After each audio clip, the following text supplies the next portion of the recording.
ತಮ್ಮ ಕರಳ ಕುಡಿಯನ್ನು ತಮ್ಮ ಮಗನನ್ನೇ ಇವತ್ತು ನಮ್ಮ ದೇಶವನ್ನ ಕಾಯಲು ಕಳಿಸಿಕೊಟ್ಟಿದ್ದೀರಾ. ಈಗ ಬೇರೆಯವರ ತಂದೆ ತಾಯಿ ಆದ್ರೆ ಹೇಳ್ತಾರೆ ಹೋಗ್ಬೇಡ ಆರ್ಮಿಗೆ ಅಂತ. ನನ್ನ ತಂದೆ ಹಾಗೆಲ್ಲ, ನೀನು ಹೋಗು ಅಂತ ಹೇಳ್ತಿದ್ರು. ತುಂಬಾ ಕೂಗಿದ್ದೆ ನನ್ನ ಹತ್ರ ಫೋನ್ ಮಾಡಿ, ಎಕ್ಸಾಮ್ ನಂದು ಹೋಯ್ತಂತ ಗ್ಯಾರಂಟಿ ನಿಂಗೆ ಹೇಗೆ ಗೊತ್ತು? ನಮಗೆ ಅದೊಂದು ಹೆಮ್ಮೆ ಹೋಗುದು. ಹೌದು ಹೌದು. ಹಾಗೆ ಅವನಿಂದಾಗಿ ನಾನು ಗುರುತಿಸಲ್ಪಡ್ತಿದ್ದೇನಲ್ಲ ಅಂತ ಹೇಳೋದೊಂದು ನಂಗೆ ತುಂಬಾ ಖುಷಿ.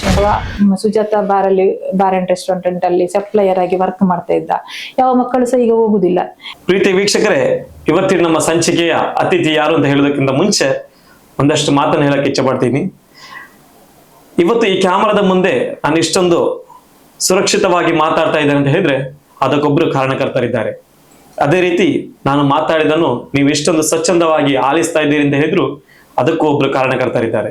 ಯಾಕೆ ಈ ಮಾತನ್ನು ಹೇಳ್ತಾ ಇದ್ದೀನಿ ಅಂತ ಇದ್ರೆ, ನಾವು ರಾತ್ರಿ ಮಲಗುವುದಾಗಿರ್ಬೋದು ಅಥವಾ ಬೆಳಗ್ಗೆ ಎದ್ದೇಳುವಾಗಲೂ ಆಗಿರ್ಬೋದು, ಇಷ್ಟೊಂದು ಸುರಕ್ಷಿತವಾಗಿ ಇಷ್ಟೊಂದು ಸೇಫ್ಟಿಯಾಗಿ ನಾವು ಎದ್ದೇಳ್ತಾ ಇದ್ದೇವೆ ಅಂತ ಹೇಳಿದ್ರೆ ಅದಕ್ಕೊಬ್ರು ಕಾರಣಕರ್ತರಿದ್ದಾರೆ.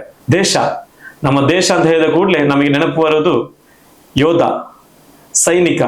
ಅಂದ್ರೆ ನಮ್ಮ ಈ ದೇಶವನ್ನು ಗಡಿ ಭಾಗದಲ್ಲಿ ಕೂತುಕೊಂಡು 24 ಗಂಟೆಯು ನಮ್ಮ ದೇಶವನ್ನು ಸುರಕ್ಷಿತವಾಗಿ ಕಾಯುವಂತಹ ಒಬ್ಬ ಯೋಧ. ಪುತ್ತೂರು ತಾಲೂಕಿನ ಕೊಡಿಪಾಡಿ ಗ್ರಾಮದ ಬಾಲಕೃಷ್ಣ ಮತ್ತು ವೀಣಾ ದಂಪತಿಯ 2ನೇ ಪುತ್ರನಾಗಿರುವ ಅಗ್ನಿವೀರ್ ಭವಿಷ್ ಇವತ್ತು ನಮ್ಮ ಜೊತೆ ಇದ್ದಾರೆ. ಇವರ ವಿಶೇಷತೆ ಮತ್ತು ಇವರು ಯಾವ ರೀತಿಯಾಗಿ ಸೈನಿಕರಾಗಿ ಆಯ್ಕೆಯಾದ್ರು, ಇಷ್ಟೊಂದು ಚಿಕ್ಕ ವಯಸ್ಸಿನಲ್ಲಿ ಈ ಯುವಕ ಯಾತಕ್ಕಾಗಿ ಸೈನಿಕ ಎಂಬ ಪಟ್ಟವನ್ನು ಅಲಂಕರಿಸಿದ್ರು, ಯಾವ ರೀತಿಯಾಗಿತ್ತು ಇವರ ಈ ಒಂದು ಜರ್ನಿ, ಎಷ್ಟು ಕಷ್ಟಪಟ್ಟಿದ್ದಾರೆ, ಯಾವ ರೀತಿ ಇವರು ಬೆಳೆದುಕೊಂಡು ಬಂದ್ರು ಎನ್ನುವಂತಹ ಎಲ್ಲ ಮಾಹಿತಿಯನ್ನು ಪಡೆದುಕೊಳ್ಳೋಣ. ಅದಕ್ಕಿಂತ ಮುಂಚಿತವಾಗಿ ಈ ಒಂದು ಕಾರ್ಯಕ್ರಮಕ್ಕೆ ಅವರಿಗೆ ಸ್ವಾಗತಿಸೋಣ. ಸರ್, ಈ ಕಾರ್ಯಕ್ರಮಕ್ಕೆ ತಮಗೆ ಸ್ವಾಗತ. ಮೊದಲನೇದಾಗಿ ಅಭಿನಂದನೆ ತಿಳಿಸ್ತಾ ಇದ್ದೇನೆ. ಧನ್ಯವಾದಗಳು ಸರ್. ಹೇಗಿದ್ದೀರಾ? ಓಕೆ, ಈಗ ಫೈನ್. ಹೇಗಿತ್ತು ಮೊದಲ ಜೀವನ, ಹೇಗಿತ್ತು ಇವಾಗಿನ ಜೀವನ ಹೇಗಿದೆ? ಅಂದ್ರೆ ಮೊದಲು ಬೇರೆನೇ ಒಂದು ರೀತಿಯ ಲೈಫ್ ಆಗಿತ್ತು, ಇವಾಗ ಒಂದು ಬೇರೆನೇ ಜೀವನ ಇದೆ. ಸೊ ಹೇಗೆ ಅನಿಸ್ತಾ ಇದೆ? ಮೊದಲಿಂದಕ್ಕೂ ಈಗಿನದಕ್ಕೂ ತುಂಬಾ ವ್ಯತ್ಯಾಸ ಇದೆ. ಮೊದ್ಲು ಅಂತ ಹೇಳಿದ್ರೆ ಅಷ್ಟು ರೆಸ್ಪೆಕ್ಟ್ ಇರ್ಲಿಲ್ಲ. ಈಗ ಒಂದು ಆರ್ಮಿಗೆ ಹೋಗಿ ಬಂದ ತಕ್ಷಣ ತುಂಬಾ ರೆಸ್ಪೆಕ್ಟ್, ಪ್ರೌಡ್ ಫೀಲ್ ಆಗ್ತಿದೆ. ಅಲ್ಲಿ ಟ್ರೈನಿಂಗ್ ಮುಗಿಸಿ ಬಂದು ಈಗ ಯೂನಿಫಾರ್ಮ್ ಹಾಕುವಷ್ಟು ಎತ್ತರಕ್ಕೆ ಬೆಳೆದೇನೆ ಅಂತ ಹೇಳುದು ತುಂಬಾ ಖುಷಿಯ ವಿಷಯ ಆಗ್ತಿದೆ. ಹೇಗಿತ್ತು ನಿಮ್ಮ ಈ ತಯಾರಿ? ಅಂದ್ರೆ ಯಾವ ರೀತಿಯಾಗಿತ್ತು ಇದೊಂದು ತಯಾರಿ ಆಗಿರ್ಬೋದು, ಅಥವಾ ಇದನ್ನು ಹೇಗೆ ಸಾಧಿಸಿದ್ರಿ? ಇದು ಮೊದಲೇ ನಿಮ್ಮೊಂದು ಕನಸಾಗಿತ್ತಾ ಅಥವಾ ಏನು? ನಂದು ಇದು ಚಿಕ್ಕದಿಂದ ಒಂದು ಕನಸು ಆರ್ಮಿಗೆ ಹೋಗುದು ಅಂತ ಹೇಳಿ.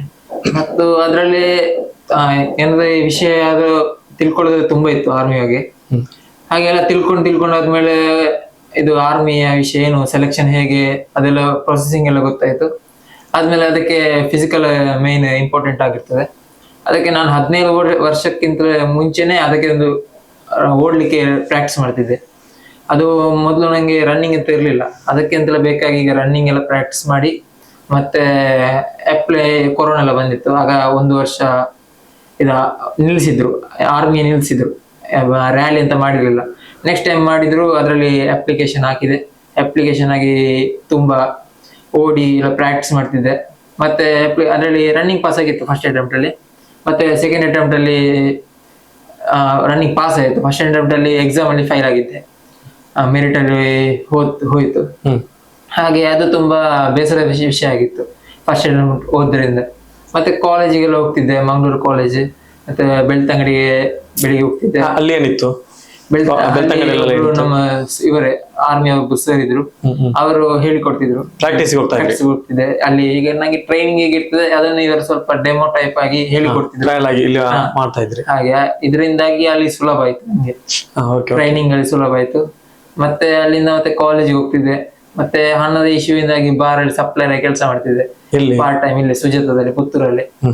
ಹಾಗೆ ಕಲಿಯುವಂತ ಸಂದರ್ಭದಲ್ಲಿ ಬಾರಲ್ಲಿ ಕೆಲಸ ಮಾಡ್ಕೊಂಡು ಇದನ್ನು ಮಾಡ್ತಾ ಇದ್ದೆ. ಇದನ್ನು ಹಾಗೆ ಅದು ತುಂಬಾ ಕಷ್ಟ ಆಗ್ತದೆ. ಬೆಳಿಗ್ಗೆ ಹೇಳಲಿಕ್ಕೆಲ್ಲ 4 ಗಂಟೆಗೆಲ್ಲ ಬೆಳ್ತಂಗಡಿ ಹೋಗ್ತಿದ್ದೆ. ಮತ್ತೆ ಇಲ್ಲಿಂದ ಎತ್ಕೊಂಡು 4 ಗಂಟೆಗೆ ಬೆಳಿಗ್ಗೆ ಹೋಗ್ತಾ ಇದ್ದೆ ಬೆಳ್ತಂಗಡಿ. ಅಲ್ಲಿಂದ ಮಂಗಳೂರಿಗೆ ಹೋಗ್ತಿದ್ದೆ ಕಾಲೇಜಿಗೆ. ಅದಾದ್ಮೇಲೆ ಪ್ರಾಕ್ಟೀಸ್ ಮುಗಿಸ್ಕೊಂಡು ಆಮೇಲೆ ಅಲ್ಲಿಂದ ಕಾಲೇಜ್ ಮುಗಿಸ್ಕೊಂಡು ಆಮೇಲೆ ಇಲ್ಲಿ ಕೆಲಸಕ್ಕೆ ಬಾರಲ್ಲಿ ಸಪ್ಲೈರ್ ಆಗಿ ಕೆಲಸ ಮಾಡಿ ಮತ್ತೆ ವಾಪಸ್ ಸೆಕೆಂಡ್ ಅಟೆಂಪ್ಟ್ ಬಂದಿತ್ತು. ಅದೇ ವಾಪಸ್ ಅಪ್ಲೈ ಮಾಡಿದೆ. ಫಸ್ಟ್ ಎಕ್ಸಾಮ್ ಇತ್ತು, ಆಗ ಎಕ್ಸಾಮ್ ಪಾಸ್ ಆಯ್ತು. ಫಿಸಿಕಲ್ ಓಕೆ ಎಲ್ಲ ಪಾಸ್ ಆಗಿ ಮೆಡಿಕಲ್ ಪಾಸ್ ಆಯ್ತು.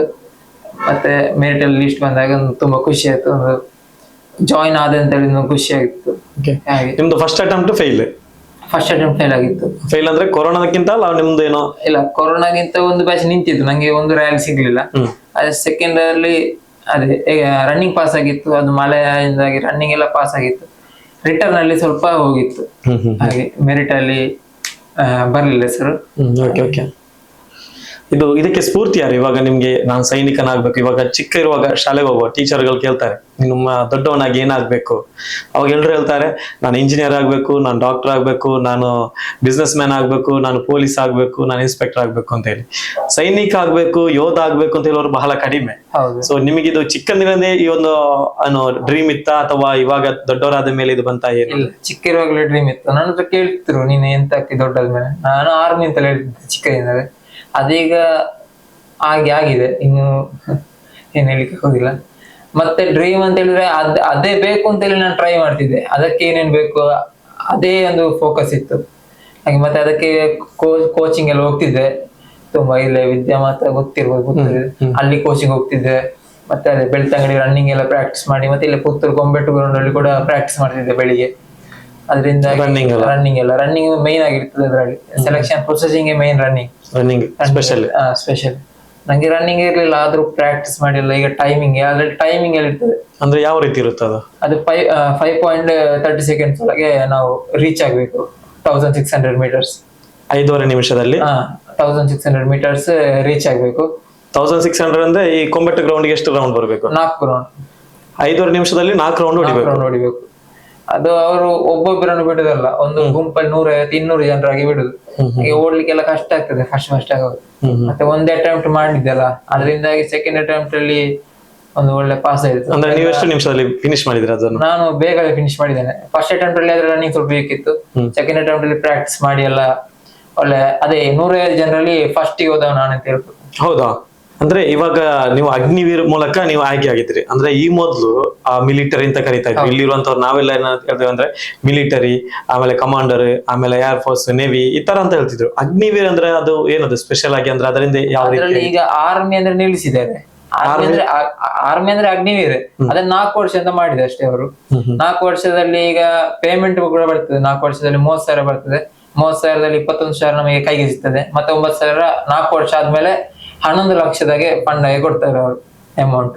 ಮತ್ತೆ 4 ವರ್ಷದ ವಾಪಸ್ ಬರ್ಬೋದು ಸಹ ಅವರಲ್ಲಿ 50% ಕನ್ಫರ್ಮ್ ಮಾಡ್ತಾರೆ ಇಲ್ಲೇ ಬೇಕು ಅಂತ ಹೇಳಿ. ಇಲ್ಲ ಹೊರಗೆ ಬಂದ್ರು ಸಹ ಏನು ದೊಡ್ಡ ಪ್ರಾಬ್ಲಮ್ ಇಲ್ಲ. BSF ಇರ್ತದೆ, CSF ಇರ್ತದೆ, ಪ್ಯಾರಾಕಮಾಂಡ್ ಆ ಟೈಪ್ ನ ಜಾಬಿಗೆ ಹೋಗ್ಬೋದು, ರೈಲ್ವೆಗೆ ಹೋಗ್ಬೋದು. ಫಸ್ಟ್ ವೇಕೆನ್ಸಿ ನಮಗೆ ಸಿಗ್ತದೆ ಅಗ್ನಿವೀರರಿಗೆ. ಹಾಗೆ ನಾವು ಈಗ 4 ವರ್ಷದ ದೇಶ ಸೇವೆ ಮಾಡಿ ಬಂದ್ಮೇಲೆ ಇಲ್ಲಿ ಲೋಕಲ್ ಅಲ್ಲಿ ದುಡಿಬೋದು. ಇವಾಗ ನೀವು ನಾಡಿದ 16ಕ್ಕೆ ಹೋಗ್ತಾ ಇದ್ದೀವಿ ಅಂದ್ರೆ ಈ ಹೋದ್ರಿ 4 ವರ್ಷ ಬರ್ಲಿಕ್ಕಿಲ್ಲ? ಇಲ್ಲ, ಬರ್ಬೋದು. ವರ್ಷದಲ್ಲಿ 30 ದಿನ ರಜೆ, ಅದರಲ್ಲಿ 15 ದಿನ ಡಿವೈಡ್ ಮಾಡಿ ಬರ್ಬೋದು. 2 ಸಲ ಬರ್ಬೋದು. ಓಕೆ. ಇವಾಗ ನಾಡಿದ್ದು ನೀವು ಹೋಗುವಂತ ಪ್ಲೇಸ್? ನಾನು ಜಮ್ಮು ಕಾಶ್ಮೀರ. ಭಾರತದ ತುತ್ತ ತುದಿಯಲ್ಲಿರುವಂತಹ ಒಂದು ಸ್ಥಳ ಅಲ್ಲ? ಓಕೆ, ಬಾರ್ಡರ್ ಅಲ್ಲಿ ನಿನ್ನೇನೋ ಒಂದು ಇದಾಗಿದೆ, ಉಗ್ರರ ದಾಳಿ ಆಯ್ತು. ಅಂತಹ ಒಂದು ಸ್ಥಳಕ್ಕೆ ನೀವು ಇವತ್ತು ನಾಡಿದ್ದು ಹೋಗ್ತಾ ಇದ್ದೀರಿ. ಸರಿ, ಇವಾಗ ಎಲ್ಲ ತಂದೆ ತಾಯಂದಿರು ನನ್ನ ಮಗ ಬಿಸ್ನೆಸ್ ಮ್ಯಾನ್ ಆಗ್ಬೇಕು, ಇಂಜಿನಿಯರ್ ಆಗ್ಬೇಕು, ಡಾಕ್ಟರ್ ಆಗ್ಬೇಕು ಅಂತ ಒಂದು ಹಂಬಲ ಇರುತ್ತೆ. ಸೊ ಇವಾಗ ನಿಮ್ ತಂದೆ ತಾಯಿಗೆ ಏನ್ ಹೇಳ್ತಾರೆ? ಯಾಕಂದ್ರೆ ಸೈನಿಕ ಅಂತ ಹೇಳಿದ್ರೆ ಅದು ಗೊತ್ತಿದೆ ನಿಮ್ಗೆ, ಆ ರೀತಿಯಾದಂತ ಒಂದು ಸಿಚುವೇಶನ್. ಇವಾಗ ನಿಮ್ಮ ತಂದೆ ತಾಯಿ ಇದ್ರ ಬಗ್ಗೆ ಏನ್ ಹೇಳ್ತಾರೆ? ಅವ್ರಿಗೆ ಖುಷಿ ಇದೆಯಾ ಅಥವಾ ಬೇಜಾರ್ ಇದೆಯಾ ಅಲ್ಲ? ಏನ್ ಹೇಳ್ತಾರೆ ಅವರು? ಈಗ ಬೇರೆಯವರ ತಂದೆ ತಾಯಿ ಆದ್ರೆ ಹೇಳ್ತಾರೆ ಹೋಗ್ಬೇಡ ಆರ್ಮಿಗೆ ಅಂತ.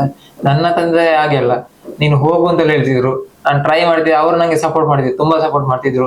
ನೀನು ಹೋಗು, ನಿಂಗೆ ಸಿಗ್ತದೆ ಅಂತ ಹೇಳಿ ಅವರೇ ತುಂಬಾ ಸಪೋರ್ಟ್ ಮಾಡಿದ್ರು. ಈಗ ಅವರಿಗೆ ತುಂಬಾ ಪ್ರೌಡ್ ಫೀಲ್ ಆಗ್ತಿದೆ, ನನ್ನಿಂದಾಗಿ ಅವರನ್ನು ಗುರುತಿಸಿದ್ದಾರೆ. ಮತ್ತೆ ಅವರ ಕಣ್ಣಲ್ಲಿ ಕೂಡ ನೀರು ಬರ್ತಿದೆ. ಈಗ ಅವ್ರ ಜೊತೆ ಇರುವುದಿಲ್ಲ, ಟ್ರೈನಿಂಗ್ ಮುಗಿಸಿ ಬಂದಾಗ ಮೊಬೈಲ್ಸ್ ಇರಲಿಲ್ಲ ನನ್ನ ಜೊತೆ. ಹಾಗೆ ಅವರು ಮಾತಾಡ್ಲಿಕ್ಕೆಲ್ಲ ಒಂದು ಸಂಡೆ ಎಲ್ಲ ಸಿಕ್ತಿತ್ತು. ಅವರಿಗೆ ಈಗ ತುಂಬಾ ಖುಷಿ ಆಗ್ತಿದೆ ನನ್ನಿಂದಾಗಿ. ಒಂದು ಊರಲ್ಲೆಲ್ಲ ಅವರಿಗೆ ಹೇಳ್ತಿದ್ದೆ ನಿಮ್ಮ ಮಗ ಆರ್ಮಿ ಹಾಗೆ ಹೀಗೆ ಅಂತ. ಅವರಿಗೆ ತುಂಬಾ ಖುಷಿ ಆಗ್ತಿದೆ ನನ್ನಿಂದಾಗಿ. ಈಗ ನೀವು ಕಲಿತಂತಹ ಶಾಲೆ, ಬೆಳೆದಂತಹ ಊರು, ಅದೇ ರೀತಿ ನಿಮ್ಮ ಸುತ್ತಮುತ್ತಲಾಗಿರ್ಬೋದು, ಗೆಳೆಯರ ಬಳಗ ಆಗಿರ್ಬೋದು, ಇವೆಲ್ಲವನ್ನು ಬಿಟ್ಟು ಹೋಗ್ತಾ ಇದ್ದೀರಿ ಆ ಕಡೆಗೆ.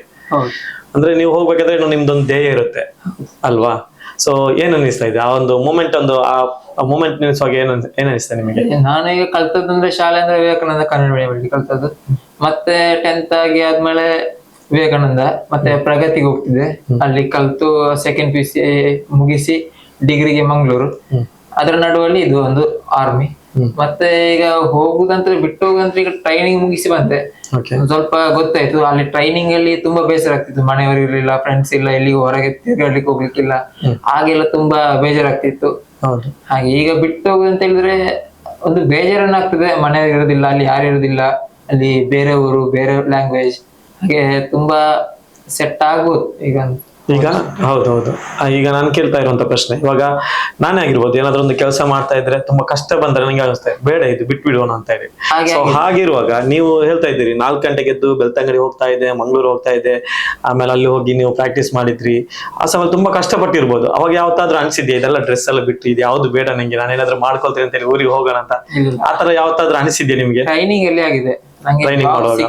ಸಿಕ್ಕುವಾಗ ಆಗಿರಲಿಲ್ಲ, ಸಿಕ್ಕಿಯಾದ್ಮೇಲೆ ಟ್ರೈನಿಂಗ್ ಅಲ್ಲಿ ತುಂಬಾ ಟಫ್ ಇತ್ತು. ಟ್ರೈನಿಂಗ್ ಅಲ್ಲಿ ಆಗಿದೆ, ಒಮ್ಮೆ ಬೇಡ ನಂಗೆ ಆರ್ಮಿ ಬೇಡ, ಮನೇಲಿ ಹೋಗಿ ಯಾವ್ದಾದ್ರು ಒಂದು ದುಡಿತಿರುವ ಅಂತ ಆಗಿದೆ. ಅಷ್ಟು ತುಂಬಾ ಕಷ್ಟ ಇರ್ತದೆ ಟ್ರೈನಿಂಗ್, ಅಷ್ಟು ಸುಲಭ ಇರುದಿಲ್ಲ. ಹಾಗೆ ಒಂದು ಒಮ್ಮೆ ಕಣ್ಣಲ್ಲಿ ನೀರೆಲ್ಲ ಬಂದು ಒಮ್ಮೆ ಬೇಡ ಬೇಡ ಅಂತ ಆಗಿದೆ ಆರ್ಮಿ ಟ್ರೈನಿಂಗ್, ಅಷ್ಟೊಂದು ಕಷ್ಟ ಇತ್ತು. ಈಗ ಓಕೆ, ಈಗ ಅದ್ರ ಟ್ರೈನಿಂಗ್ ಇನ್ನೂ ಇಷ್ಟು ಟಫ್ ಇರುದಿಲ್ಲ. ಹೇಳುದಾದ್ರೆ ಟ್ರೈನಿಂಗ್ ಅಷ್ಟು ಟಫ್ ಇರುದಿಲ್ಲ, ಇನ್ನು ಡ್ಯೂಟಿ ಇರುತ್ತೆ, ಹಾಗೆ ಎಂತಾದ್ರು ಎಲ್ಲಿಗಾದ್ರು ಯಾರ ಜೊತೆ ಕೆಲಸ ಆ ಟೈಪ್ ಅಲ್ಲಿ ಇರುತ್ತೆ. ಈಗ ಒಂದು ತುಂಬಾ ಖುಷಿ ಆಗಿದೆ, ಟ್ರೈನಿಂಗ್ ಮುಗಿಸಿ ಬಂದೇನೆ. ಒಂದು ಆರ್ಮಿಯ ಈಗ ಯೂನಿಫಾರ್ಮ್ ಹಾಕೊಳ್ಳುವಷ್ಟು ಇದಾಗಿದೆ ನಾನು. ಇವಾಗ ನಿಮ್ಮ ಏಜ್ ಎಷ್ಟು? ಈಗ 21 ಏಜ್. ಇಷ್ಟು ಚಿಕ್ಕ ಏಜ್ ಅಲ್ಲಿ ನಾನು ಬಹಳ ಕಡಿಮೆ ಈ ಕಡೆಯಿಂದ ಆರ್ಮಿ ಅಂತ ಹೇಳಿ ಹೋದವರು ಅಲ್ವಾ. ಅದೇ ರೀತಿ ನೀವು ಮತ್ತೊಂದು ಮಾತು ಹೇಳಿದ್ರಿ, ದಕ್ಷಿಣ ಕನ್ನಡ ಜಿಲ್ಲೆಯಲ್ಲಿ ಅಗ್ನಿವೀರಿಂದ ನೀವು ಒಬ್ಬರೇ ಸೆಲೆಕ್ಷನ್ ಆಗಿದ್ದೀರಿ, ಪುತ್ತೂರಿಂದ ನೀವು ಒಬ್ಬರೇ ಸೆಲೆಕ್ಷನ್ ಆಗಿದ್ದೀರಿ ಅಲ್ವಾ. ಓಕೆ, 21 ವಯಸ್ಸಲ್ಲಿ ನೀವು ಇವಾಗ ಆರ್ಮಿಗೆ ಹೋಗ್ತಾ ಇದ್ದೀರಿ. ಇವಾಗ ನಿಮಗೆ 21 ಏಜ್, ಈ ಏಜ್ ಅಲ್ಲಿ ನೀವು ಸೈನಿಕರಾಗಿದ್ದೀರಿ. ಸೊ ಮುಂಬರುವಂತಹ ಯುವಕರಿಗೆ ಏನು ಕಿವಿ ಮಾತು ಹೇಳಕ್ ಇಷ್ಟಪಡ್ತೀವಿ ಅಂದ್ರೆ, ಈ ಚಿಕ್ಕ ವಯಸ್ಸಲ್ಲಿ ನೀವು ಸೈನಿಕರಾಗಿ ಭಾರತ ದೇಶದ ಯೋಧರಾಗಿ ಆಯ್ಕೆ ಆಗಿದ್ದೀರಿ, ಮುಂದಿನ ಪೀಳಿಗೆಗೆ ಏನ್ ಹೇಳಕ್ ಇಷ್ಟಪಡ್ತೀರಾ? ಅವರಿಗೆ ಹೇಳುದಾದ್ರೆ ಅವರಿಗೂ ಕೂಡ ಟ್ರೈ ಮಾಡ್ಬೋದು. ನನಗೆ ಈಗ ಬೇರೆ ದೇಶದಲ್ಲಿ ಆದ್ರೆ, ಬೇರೆ ಸ್ಟೇಟ್ ಅಲ್ಲಿ ಆದ್ರೆ ಎಲ್ಲರೂ ತುಂಬಾ ಜನ ಬರ್ತಾರೆ, ನಮ್ಮ ಸ್ಟೇಟ್ ಇಂದ ಸ್ವಲ್ಪ ಕಡಿಮೆ ಆಗುದು ಜನ. ಸೆಕೆಂಡ್ PUC ಆದ್ಮೇಲೆ ಮುಗಿಸಿ ಅವರಿಗೆ ಸಹ ಟ್ರೈ ಮಾಡ್ಬೋದು. ಸ್ವಲ್ಪ ಫಿಸಿಕಲ್ ಇದ್ರೆ, ಸ್ಪೋರ್ಟ್ಸ್ ಮ್ಯಾನ್ ಗೇಮ್ ಅಲ್ಲೆಲ್ಲ ಇದ್ದವರಿಗೆಲ್ಲ ಒಳ್ಳೆ ಆಪರ್ಚುನಿಟಿ ಇದೆ ಇದರಲ್ಲಿ. ಅವರಿಗೆ ಸಹ ದುಡಿಬಹುದು. ಎಲ್ಲರೂ ಮಿಡಲ್ ಕ್ಲಾಸ್ನವರಿಗೆಲ್ಲ ಇದೇ ಬೆಸ್ಟ್ ಅಂತ ಹೇಳ್ಬೋದು ನನ್ನ ಪ್ರಕಾರ. ಯಾಕಂದ್ರೆ ಟ್ರೈನಿಂಗ್ ಅಲ್ಲಿ ಕೂಡ ಸ್ಯಾಲರಿ ಸಿಗ್ತದೆ, ಮತ್ತೆ ಫೆಸಿಲಿಟಿ ಇರ್ತದೆ, ಕ್ಯಾಂಟೀನ್ ಫೆಸಿಲಿಟಿ ಇರ್ತದೆ, ಹಾಗೆ ಎಲ್ಲ ಫೆಸಿಲಿಟಿ ಇರ್ತದೆ. ಸ್ವಲ್ಪ ಟ್ರೈ ಮಾಡಿದ್ರೆ ಸಿಗ್ತದೆ ಎಲ್ಲರಿಗೂ, ಸ್ವಲ್ಪ ಛಲ ಇದ್ರೆ ಸಿಗ್ಬೋದು. ಮತ್ತೆ ಇದು ಅಂತಾರಲ್ಲ, ಎಲ್ಲ ಎಕ್ಸಾಮ್ಗೆ ಸಹ ಟ್ರೈ ಮಾಡ್ಬೋದು. NDA ಇರ್ಬೋದು, BSF, CSF, SSCD ಎಲ್ಲ ಇದಕ್ಕೂ ಟ್ರೈ ಮಾಡಿಬೋದು. ಒಂದು ಗವರ್ಮೆಂಟ್ ಜಾಬ್ಗೆ ಹೋಗುವಷ್ಟು ಎಲಿಜಿಬಿಲಿಟಿ ಆಗ್ಬೇಕು ಅಂತ ಕೇಳಿ. 21ನೇ ವರ್ಷದಲ್ಲಿ ಸೈನಿಕನಾಗಿ ರೆಡಿ ಆಗಿದ್ದೀರಿ ಇವಾಗ. ಸೊ 21 ವರ್ಷ ಅಂತ ಹೇಳಿದ್ರೆ ಅಷ್ಟು ಸುಲಭದ ಮಾತಲ್ಲ. 21 ವರ್ಷ ನಿಮ್ಮ ಜೀವನವನ್ನು ಸಾಗಿಸಿಕೊಂಡು ಇಲ್ಲಿ ತನಕ ಬಂದು ಈ ಒಂದು ಸಾಧನೆಯನ್ನು ಕೂಡ ನೀವು ಮುಟ್ಟಿದ್ದೀರಿ. ಸೊ ಈ ಸಾಧನೆಯನ್ನು ಮುಟ್ಟುವುದಕ್ಕಿಂತ ಮುಂಚೆ ಒಂದಷ್ಟು ನಿಮ್ಮ ಜೀವನ ಇರ್ತಿತ್ತು, ನಿಮ್ಮ ಬದುಕು ಈ ರೀತಿ ಇತ್ತು, ನನ್ನ ಬದುಕು ಈ ರೀತಿ ಇತ್ತು, ಜೀವನ ಈಗ ಈ ರೀತಿಯಾಗ ಸಾಗಿಸಿದ್ದೀನಿ, ಇಷ್ಟೊಂದು ಕಷ್ಟಪಟ್ಟಿದ್ದೀನಿ, ತಂದೆ ತಾಯಿಯವರು ಇಷ್ಟು ಕಷ್ಟಪಟ್ಟಿದ್ದಾರೆ, ಅವರು ಕೊಟ್ಟಂತಹ ದಾರಿಯಲ್ಲಿ ಬಂದ ಕಾರಣ ನಾನು ಇಲ್ಲಿಗೆ ತಲುಪಿದ್ದೀನಿ ಅನ್ನುವಂತಹ ಒಂದಷ್ಟು ಜೀವನ ಇರುತ್ತೆ. ಸೊ ನಿಮ್ಮ ಈ 21 ವರ್ಷದ ಜರ್ನಿ ಯಾವ ರೀತಿ ಇತ್ತು ಒಂದು ಜನರಿಗೆ ಹೇಳಿ? ನಾನು ವಿವೇಕಾನಂದ ಕನ್ನಡ ಮೀಡಿಯಂ ಅಲ್ಲಿ ಕಲ್ತದ್ದು 10ನೇ ಕ್ಲಾಸ್ ವರೆಗೆ. ನಂದು 10ನೇಲಿರುವಾಗಲೇ ಯೋಗದಲ್ಲಿದ್ದೆ, ಒಂದು 7ನೇ ಕ್ಲಾಸಲ್ಲಿ ಯೋಗದಲ್ಲಿದ್ದೆ. ಯೋಗದಲ್ಲೇ ತುಂಬಾ ಇಂಟ್ರೆಸ್ಟ್ ಇತ್ತು. ಯೋಗ ಮಾಡಿ ಚೆನ್ನೈ ಆಗಿರ್ಬೋದು, ಇಂಟರ್ನ್ಯಾಷನಲ್ ಹೋಗಿದ್ದೇನೆ. ಇಂಟರ್ನ್ಯಾಷನಲ್ ಸೆಕೆಂಡ್ ಪ್ರೈಸ್ ತಗೊಂಡಿದ್ದೇನೆ ಯೋಗದಲ್ಲಿ. ಅದು ಶ್ರೀಲಂಕಾದಲ್ಲಿ ಆಗಿತ್ತು 9ನೇಲಿರುವಾಗ. ಹಾಗೆ ಅಲ್ಲಿ ಯೋಗ ಆದ್ಮೇಲೆ ಯಕ್ಷಗಾನ ಇದ್ದೆ, ಯಕ್ಷಗಾನ ಕೂಡ ಮಾಡ್ತಿದ್ದೆ. ಶಾಲೆಯಲ್ಲಿ ತುಂಬಾ ಯಕ್ಷಗಾನ ಕೂಡ ಎಲ್ಲ ತುಂಬಾ ಕಡೆ ಹೋಗಿದ್ದೇನೆ ಹೊರಗೆ ಯಕ್ಷಗಾನ ಮಾಡ್ಲಿಕ್ಕೆ ಆಗಿರ್ಬೋದು, ಯೋಗದಲ್ಲಿ ಆಗಿರ್ಬೋದು. ಮತ್ತೆ ಮಲ್ಲಕಂಬ ಕೂಡ ಇತ್ತು ನಮ್ಮ ಶಾಲೆಯಲ್ಲಿ. ಅಲ್ಲಿ ಮಲ್ಲಕಂಬ ಕೂಡ ಮಾಡಿ ಮತ್ತೆ 10th ಮುಗಿಸಿ. 10th ಅಲ್ಲಿ ಸ್ವಲ್ಪ ಕಲಿಯೋದ್ರಲ್ಲಿ ಅಷ್ಟು ಹುಷಾರಿರ್ಲಿಲ್ಲ, ಅಷ್ಟೇ ಜಸ್ಟ್ ಪಾಸ್ ಆಗ್ತಿದ್ದೆ. ಅದರ ಆಕ್ಟಿವಿಟೀಸ್ ಅಲ್ಲಿ ತುಂಬಾ ಹುಷಾರಿದ್ದೆ. ಡ್ಯಾನ್ಸ್ ಕೂಡ ಮಾಡ್ತಿದ್ದೆ. ಆದ್ಮೇಲೆ PUC ಆದ್ಮೇಲೆ PUC ಅಲ್ಲಿ ಕೂಡ ಇದ್ದೆ, ಯೋಗ ಕಂಟಿನ್ಯೂ ಮಾಡ್ತಿದ್ದೆ. ಮತ್ತೆ ನಂಗೆ ಯೋಗ ಸರ್ಟಿಫಿಕೇಟ್ ಇತ್ತು ನ್ಯಾಷನಲ್, ಅದೀಗ ಆರ್ಮಿಗೆ ತುಂಬಾ ಹೆಲ್ಪ್ ಆಯ್ತು. ಅಲ್ಲಿ ನಂದು ಎಂಟ್ರಿ ಮಾಡಿ ಇಟ್ಟಿದ್ದಾರೆ ಇಂಟರ್ನ್ಯಾಷನಲ್ ಯೋಗ ಅಂತ ಹೇಳಿ. ಹಾಗೆ ಮತ್ತೆ PU ಫಸ್ಟ್ ಇಯರ್ ಇಲ್ಲಿ VC ಅಲ್ಲಿ ಮಾಡಿದೆ, ಮತ್ತೆ ಪ್ರಗತಿಯಲ್ಲಿ ಸೆಕೆಂಡ್ ಇಯರ್ ಕಂಟಿನ್ಯೂ ಮಾಡಿ ಅಲ್ಲಿ PUC ಅನ್ನು ಕಂಪ್ಲೀಟ್ ಮಾಡಿದೆ. ಮತ್ತೆ ಅದು PUC ಕಂಪ್ಲೀಟ್ ಮಾಡುವಾಗಲೇ ನಾನು ಇದಕ್ಕೆ ಆರ್ಮಿಗೆ ಸ್ವಲ್ಪ ಟ್ರೈ ಮಾಡ್ತಿದ್ದೆ. ಹಾಗೆ ಒಂದು ಸಿಕ್ಬೇಕು ಅಂತ ಒಂದು ಆಸೆ ಇತ್ತು, ಅದೇ ಫೋಕಸ್ಗೆ ಹೋಗ್ತಿದ್ದೆ. ನಾನು ತುಂಬಾ ಕಡೆ ಕೇಳ್ತಿದ್ದೆ ಆರ್ಮಿ ಅಂದ್ರೆ ಏನು, ಹೇಗೆ ವಿಷಯ, ಹೇಗೆ ಹೋಗುದು ಅಂತ ಹೇಳಿ. ಹಾಗೆ ಮನೆಯವ್ರ ಹತ್ರ ಕೇಳ್ತಿದ್ದೆ, ಮನೆಯವರು ತುಂಬಾ ಸಪೋರ್ಟ್ ಮಾಡ್ತಿದ್ರು. ಅಮ್ಮ ತುಂಬಾ ಸಪೋರ್ಟ್ ಮಾಡಿದ್ರು ನಂಗೆ. ಅವರ ಕಾಂಟ್ಯಾಕ್ಟ್ ಇದ್ದವರ ಜೊತೆ ಎಲ್ಲ ಮಾತಾಡಿ, ಈಗ ಒಂದು ಹೈಟ್ ಚೆಕ್ ಎಲ್ಲ ಮಾಡಿಸಿ, ತುಂಬಾ ಇಲ್ಲ ಇವನಿಗೆ ಆಗ್ಲಿಕ್ಕಿಲ್ಲ ಅಂತ ಹೇಳಿ ತುಂಬಾ ಜನ ಹೇಳಿದವರು ಇದ್ದಾರೆ. VC ಅಲ್ಲಿ ಹೋಗುವಾಗ NCCಗೆ ಜಾಯ್ನ್ ಆಗ್ಬೇಕಂತ ಹೋಗಿದ್ದೆ. ಹಾಗೆ ಹೇಳಿದ್ರು, ನಿಂದು ಹೈಟ್ ಸಾಕಾಗ್ಲಿಕ್ಕಿಲ್ಲ, ಈಗ ಬೇಡ ಮತ್ತೆ ನೋಡುವ ಅಂತ. ಆಯ್ತು ಅಂತ ಹೇಳಿದ್ದೆ. ಮತ್ತೆ ಈಗ ಅದೇ ಅಗ್ನಿವೀರ್ ಅಂತ ಹೇಳಿ ಬಂದಾದ್ಮೇಲೆ ನಂಗೆ ಅಗ್ನಿವೀರ್ಕ್ಕಿಂತ ಮುಂಚೆ ಆರ್ಮಿ ಅಂತ ಇತ್ತು, ನಂಗೆ ಅದಕ್ಕೆ ಹೋಗ್ಬೇಕು ಅಂತ ತುಂಬಾ ಆಸೆ ಇತ್ತು. ಅದಾದ್ಮೇಲೆ ಕೊರೋನಾ ಆದ್ಮೇಲೆ ಈಗ ಚೇಂಜ್ ಆಯ್ತಲ್ಲ ಅಗ್ನಿವೀರ್ ಅಂತ ಹೇಳಿ, ಮತ್ತೆ ಇದಾದ್ರೂ ಸಿಕ್ಕುದು ಅಂತ ಹೇಳಿ ಇದಕ್ಕೆ ಟ್ರೈ ಮಾಡ್ತಿದ್ದೆ. ಹಾಗೆ ಫಸ್ಟ್ ಅಟೆಂಪ್ಟ್ ಹೋಗಿದ್ದೆ, ಎಂತ ತುಂಬಾ ಹೆದರಿಕೆ ಇತ್ತು, ಎಂತ ವಿಷಯ ಏನು ಅಂತ, ಅಲ್ಲಿ ಹೇಗೆ ರನ್ನಿಂಗ್ ಹೇಗೆ ಎಂತ ಗೊತ್ತಿರಲಿಲ್ಲ. ಅದೇ ಫಸ್ಟ್ ಅಟೆಂಪ್ಟ್ ಹಾವೇರಿಯಲ್ಲಿ ಇತ್ತು, ಹಾವೇರಿಯಲ್ಲಿ ಟ್ರೈ ಮಾಡಿದ್ದೆ. ಹಾವೇರಿಯಲ್ಲಿ ತುಂಬಾ ಗ್ರೌಂಡ್ ಎಂತ ಚೆಂದಾಗಿರ್ಲಿಲ್ಲ, ಎಲ್ಲ ಕೆಸರು ಮಳೆಯಲ್ಲಿ ಓಡಿದ ನಾವು. ಅದರಲ್ಲಿ ರನ್ನಿಂಗ್ ಅಲ್ಲಿ 2 ಕ್ಯಾಟಗರಿ ಇರ್ತದೆ, ಒಂದು ಎಕ್ಸಲೆಂಟ್ ಮತ್ತೆ ಗುಡ್. ಅದರಲ್ಲಿ ನಾನು ಎಕ್ಸಲೆಂಟ್ ಬಂದಿಲ್ಲ, ಗುಡ್ ಬಂದಿದ್ದೆ. ಅದರಿಂದಾಗಿ ಸ್ವಲ್ಪ ಮೆರಿಟ್ ಅಲ್ಲಿ ಹೆಸರು ಬರಲಿಲ್ಲ ಅಂತ ಕಾಣ್ತದೆ. ಹಾಗೆ ಅದರಲ್ಲಿ ಅವ್ರಿಗೆ ಮೆರಿಟ್ ಅಲ್ಲಿ ಎಲ್ಲ ನೋಡ್ತಾರೆ, ನೀವು ರನ್ನಿಂಗ್ ನೋಡ್ತಾರೆ, ಎಕ್ಸಾಮ್ ಅಲ್ಲಿ ಹೇಗಿದ್ದೇನೆ, ಫಿಸಿಕಲ್ ಎಲ್ಲ ನೋಡಿ ಮತ್ತೆ ಪ್ಯೂರಿಫೈ ಮಾಡಿ ಒಂದು ಸೆಲೆಕ್ಷನ್ ಮಾಡುದು ಅದರಲ್ಲಿ. ಹಾಗೆ ಮತ್ತೆ ದೇವರದೇ ಒಂದು ದೇವಸ್ಥಾನಕ್ಕೆಲ್ಲ ಹೋಗಿದ್ದೆ, ಇಲ್ಲಿ ಆರಿಕೋಡಿ ಚಾಮುಂಡೇಶ್ವರಿ ಅಂತ. ಅಲ್ಲಿ ಹೋಗಿ ದೇವರ ದಯೆ, ಅವರು ಹೇಳಿದ್ರು ನಿಂಗೆ ಸಿಗ್ತದೆ ಹೋಗು ಅಂತ ಹೇಳಿ. ಅವರ ದಯೆಯಿಂದಾಗಿ ಮತ್ತೆ ಸೆಕೆಂಡ್ ಅಟೆಂಪ್ಟ್ ಟ್ರೈ ಮಾಡಿದೆ. ಅಲ್ಲಿ ಆಯ್ತು, ಸೆಕೆಂಡ್ ಅಟೆಂಪ್ಟ್ ಅಪ್ಲೈ ಮಾಡಿದೆ. ಫಸ್ಟ್ ಎಕ್ಸಾಮ್ ಇತ್ತು, ಎಕ್ಸಾಮ್ ಬರ್ದೆ. ಮತ್ತೆ ಫಿಸಿಕಲ್ಗೆ ತುಂಬಾ ಎಫರ್ಟ್ ಆಗ್ತಿದೆ. ಇಲ್ಲಿ ನಮ್ಮ ಜೊತೆ ಹುಡುಗರು, ನಮ್ಮ ಫ್ರೆಂಡ್ ಎಲ್ಲ ಇದ್ರು, ಎಲ್ಲ ಒಟ್ಟಿಗೆ ಸೇರಿ ಪ್ರಾಕ್ಟೀಸ್ ಎಲ್ಲ ಮಾಡಿ. ಮತ್ತೆ ಇಲ್ಲಿ ಉಡುಪಿಯಲ್ಲಿ ರ್ಯಾಲಿ ಇತ್ತು, ಅದು ಸಿಂಥೆಟಿಕ್ ಗ್ರೌಂಡ್ ಒಳ್ಳೆ ಇತ್ತು, ಅದರಲ್ಲಿ ಒಳ್ಳೆ ಓಡಿ. ಮತ್ತೆ ಅದೇ ಒಂದು 150 ಜನರನ್ನು ಬಿಟ್ರೆ ಅದರಲ್ಲಿ ಮೊದಲಿನ ಬಂದವ ನಾನಂತ ಹೇಳ್ಬೋದು ಆ ಬ್ಯಾಚ್ ಅಲ್ಲಿ ರ್ಯಾಲಿ ಆಯ್ತು. ಯಾಕೆಂದ್ರೆ ಅಷ್ಟೊಂದು ಫಿಸಿಕಲ್ ನಂದು ಇಂಪ್ರೂವ್ ಆಗಿತ್ತು. ಹಾಗೆ ಮತ್ತೆ ಮೆಡಿಕಲ್ ಇತ್ತು, ಮೆಡಿಕಲ್ ಕೂಡ ಎಲ್ಲ ಫಿಟ್ ಆಗಿದ್ದೆ. ಮತ್ತೆ ಡಾಕ್ಯುಮೆಂಟ್ ವೆರಿಫಿಕೇಶನ್, ಡಾಕ್ಯುಮೆಂಟ್ ಕೂಡ ಎಲ್ಲ ಪಾಸ್ ಆಗಿ ಮತ್ತೆ ಮೆರಿಟ್ಗೆ ವೇಟ್ ಮಾಡ್ತಿದ್ದೆ. ಅದ್ರ ನಡುವಲ್ಲಿ ಕೂಡ ನಾಸಿಕ್ ಬ್ಯಾಂಡ್ಗೆ ಹೋಗ್ತಿದ್ದೆ, SRK ಪುತ್ತೂರ್ ಗೊತ್ತಿರ್ಬೋದು, ಅದರಲ್ಲಿ ಕೂಡ ಹೋಗ್ತಿದ್ದೆ. ಅದರಲ್ಲಿ ತುಂಬಾ ಕಡೆ ಹೋಗಿ ನಾಸಿಕ್ ಇತ್ತು, ತುಂಬಾ ಕಡೆ ಹೋಗಿದ್ದೆ ನಾಸಿಕ್ಗೆ. ಅದು ತುಂಬಾ ನಂಗೆ ಇಂಟ್ರೆಸ್ಟ್ ಇತ್ತು ಒಂದು ನಾಸಿಕ್ಕಿಗೆ, ಅದರಲ್ಲಿ ಕೂಡ ಹೋಗ್ತಿದ್ದೆ. ಹಾಗೆ ಮತ್ತೆ ಒಂದು ಬೈಕ್ ತಗೊಂಡಿದ್ದೆ, ಅದೇ ನಾನು ದುರ್ಗದಲ್ಲಿ ಒಂದು ಬೈಕ್ ತಗೊಂಡಿದ್ದೆ, ಎಕ್ಸ್ಪಲ್ಸ್ ಅಂತ ಹೇಳಿ ಒಂದು ಬೈಕ್ ತಗೊಂಡೆ. ಅದು ಪಾರ್ಟ್ ಟೈಮ್ ಜಾಬ್ ಹೋಗ್ತಿದ್ದಾಗ ಅದೊಂದು ಒಂದು ತಿಂಗಳಿದೆ EMI ಎಲ್ಲ ಕಟ್ತಿದ್ದೆ. ಒಂದು ಬೈಕ್ ಇದು ಕೂಡ ಇಂಟ್ರೆಸ್ಟ್ ಇತ್ತು. ಅದ್ರ ಜೊತೆ ಈಗ ನೋಡಿದ್ರೆ ಈಗ ಒಂದು ಜಾಬ್ ಕೂಡ ಸಿಕ್ಕಿದೆ, ಹಾಗೆ ಒಂದು ಗೌರ್ಮೆಂಟ್ ಜಾಬ್ ಸಿಕ್ಕಿದೆ ಅಂತ ಹೇಳ್ಬೋದು. ಮತ್ತೆ ಈಗ ಬೇರೆಯವರು ಯಾರಿಗಾದ್ರೂ ಇಂಟ್ರೆಸ್ಟ್ ಇದ್ರೆ ಅವರಿಗೆ ಟ್ರೈ ಮಾಡ್ಬೋದು. ಅವ್ರಿಗೆ ಹೇಳಿದ್ರೆ ಸ್ವಲ್ಪ ಫಿಸಿಕಲ್ ಸ್ವಲ್ಪ ಮೇಂಟೈನ್ ಮಾಡಿ, ಡೈಲಿ ಓಡಿ. ಹಾಗೆ ಮತ್ತೆ ಬಾಡಿ ಫಿಟ್ನೆಸ್, ಮತ್ತೆ ಡಾಕ್ಯುಮೆಂಟ್ ಎಲ್ಲ ಮೊದಲೇ ಮಾಡಿಡಿ. ಮತ್ತೆ ಎಲ್ಲ ಪಾಸ್ ಆದ್ಮೇಲೆ ಡಾಕ್ಯುಮೆಂಟ್ ಅಲ್ಲಿ ಫೈಲ್ ಆದ್ರೆ ತುಂಬಾ ಬೇಜಾರಾಗ್ತದೆ, ಮೆಡಿಕಲ್ ಅಲ್ಲಿ ಫೈಲ್ ಆದ್ರೆ ತುಂಬಾ ಬೇಜಾರಾಗ್ತದೆ. ಯಾಕಂದ್ರೆ ನಾವೆಲ್ಲ ಇಷ್ಟೊಂದು ಪ್ರೊಸೆಸ್ ಮುಗಿಸಿ ಆದ್ಮೇಲೆ ಕೂಡ ಅದು ಲಾಸ್ಟ್ ಮೂಮೆಂಟ್ ಅಲ್ಲಿ ಫೈಲ್ ಆದ್ರೆ ತುಂಬಾ ಬೇಜಾರಾಗ್ತದೆ. ಅದು ಅಲ್ಲಿವರೆಗೂ ಹೋಗೋದು ಕೂಡ ತುಂಬಾ ಕಷ್ಟ. ಲಾಸ್ಟ್ ಮೂಮೆಂಟ್ ಡಾಕ್ಯುಮೆಂಟ್ ತಂದಿಲ್ಲ ಅಂತ ಹೇಳಿ ರಿಜೆಕ್ಟ್ ಆದವರು ಕೂಡ ನನ್ನ ಜೊತೆ ಬಂದವರು ತುಂಬಾ ಜನ ಇದ್ದಾರೆ. ಹಾಗೆ ಮತ್ತೆ ಅದೇ ಎಲ್ಲರಿಗೂ ಕೂಡ ಆಲ್ ದ ಬೆಸ್ಟ್ ಹೇಳ್ತೇನೆ, ಇನ್ನು ಬರುವವರಿಗೂ. ಹಾಗೆ ನಂಗೆ ಈಗ 16ಕ್ಕೆ ಹೊರಡ್ಲಿಕ್ಕಿದೆ ಜಂಬುಗೆ. ಹಾಗೆ ಟ್ರೈನಿಂಗ್ ವಿಷಯ ಹೇಳಿದ್ರೆ, ಈಗ ಟ್ರೈನಿಂಗ್ ಹೇಗಿರ್ತದೆ ಅಂದ್ರೆ ನಂಗೆ ಗೊತ್ತಿರಲಿಲ್ಲ ಟ್ರೈನಿಂಗ್ ಹೇಗಿರ್ತದೆ ಅಂತ ಹೇಳಿ. ನಾನು ತುಂಬಾ ಖುಷಿಯಲ್ಲಿ ಹೋಗಿದ್ದೆ ಟ್ರೈನಿಂಗ್ಗೆ.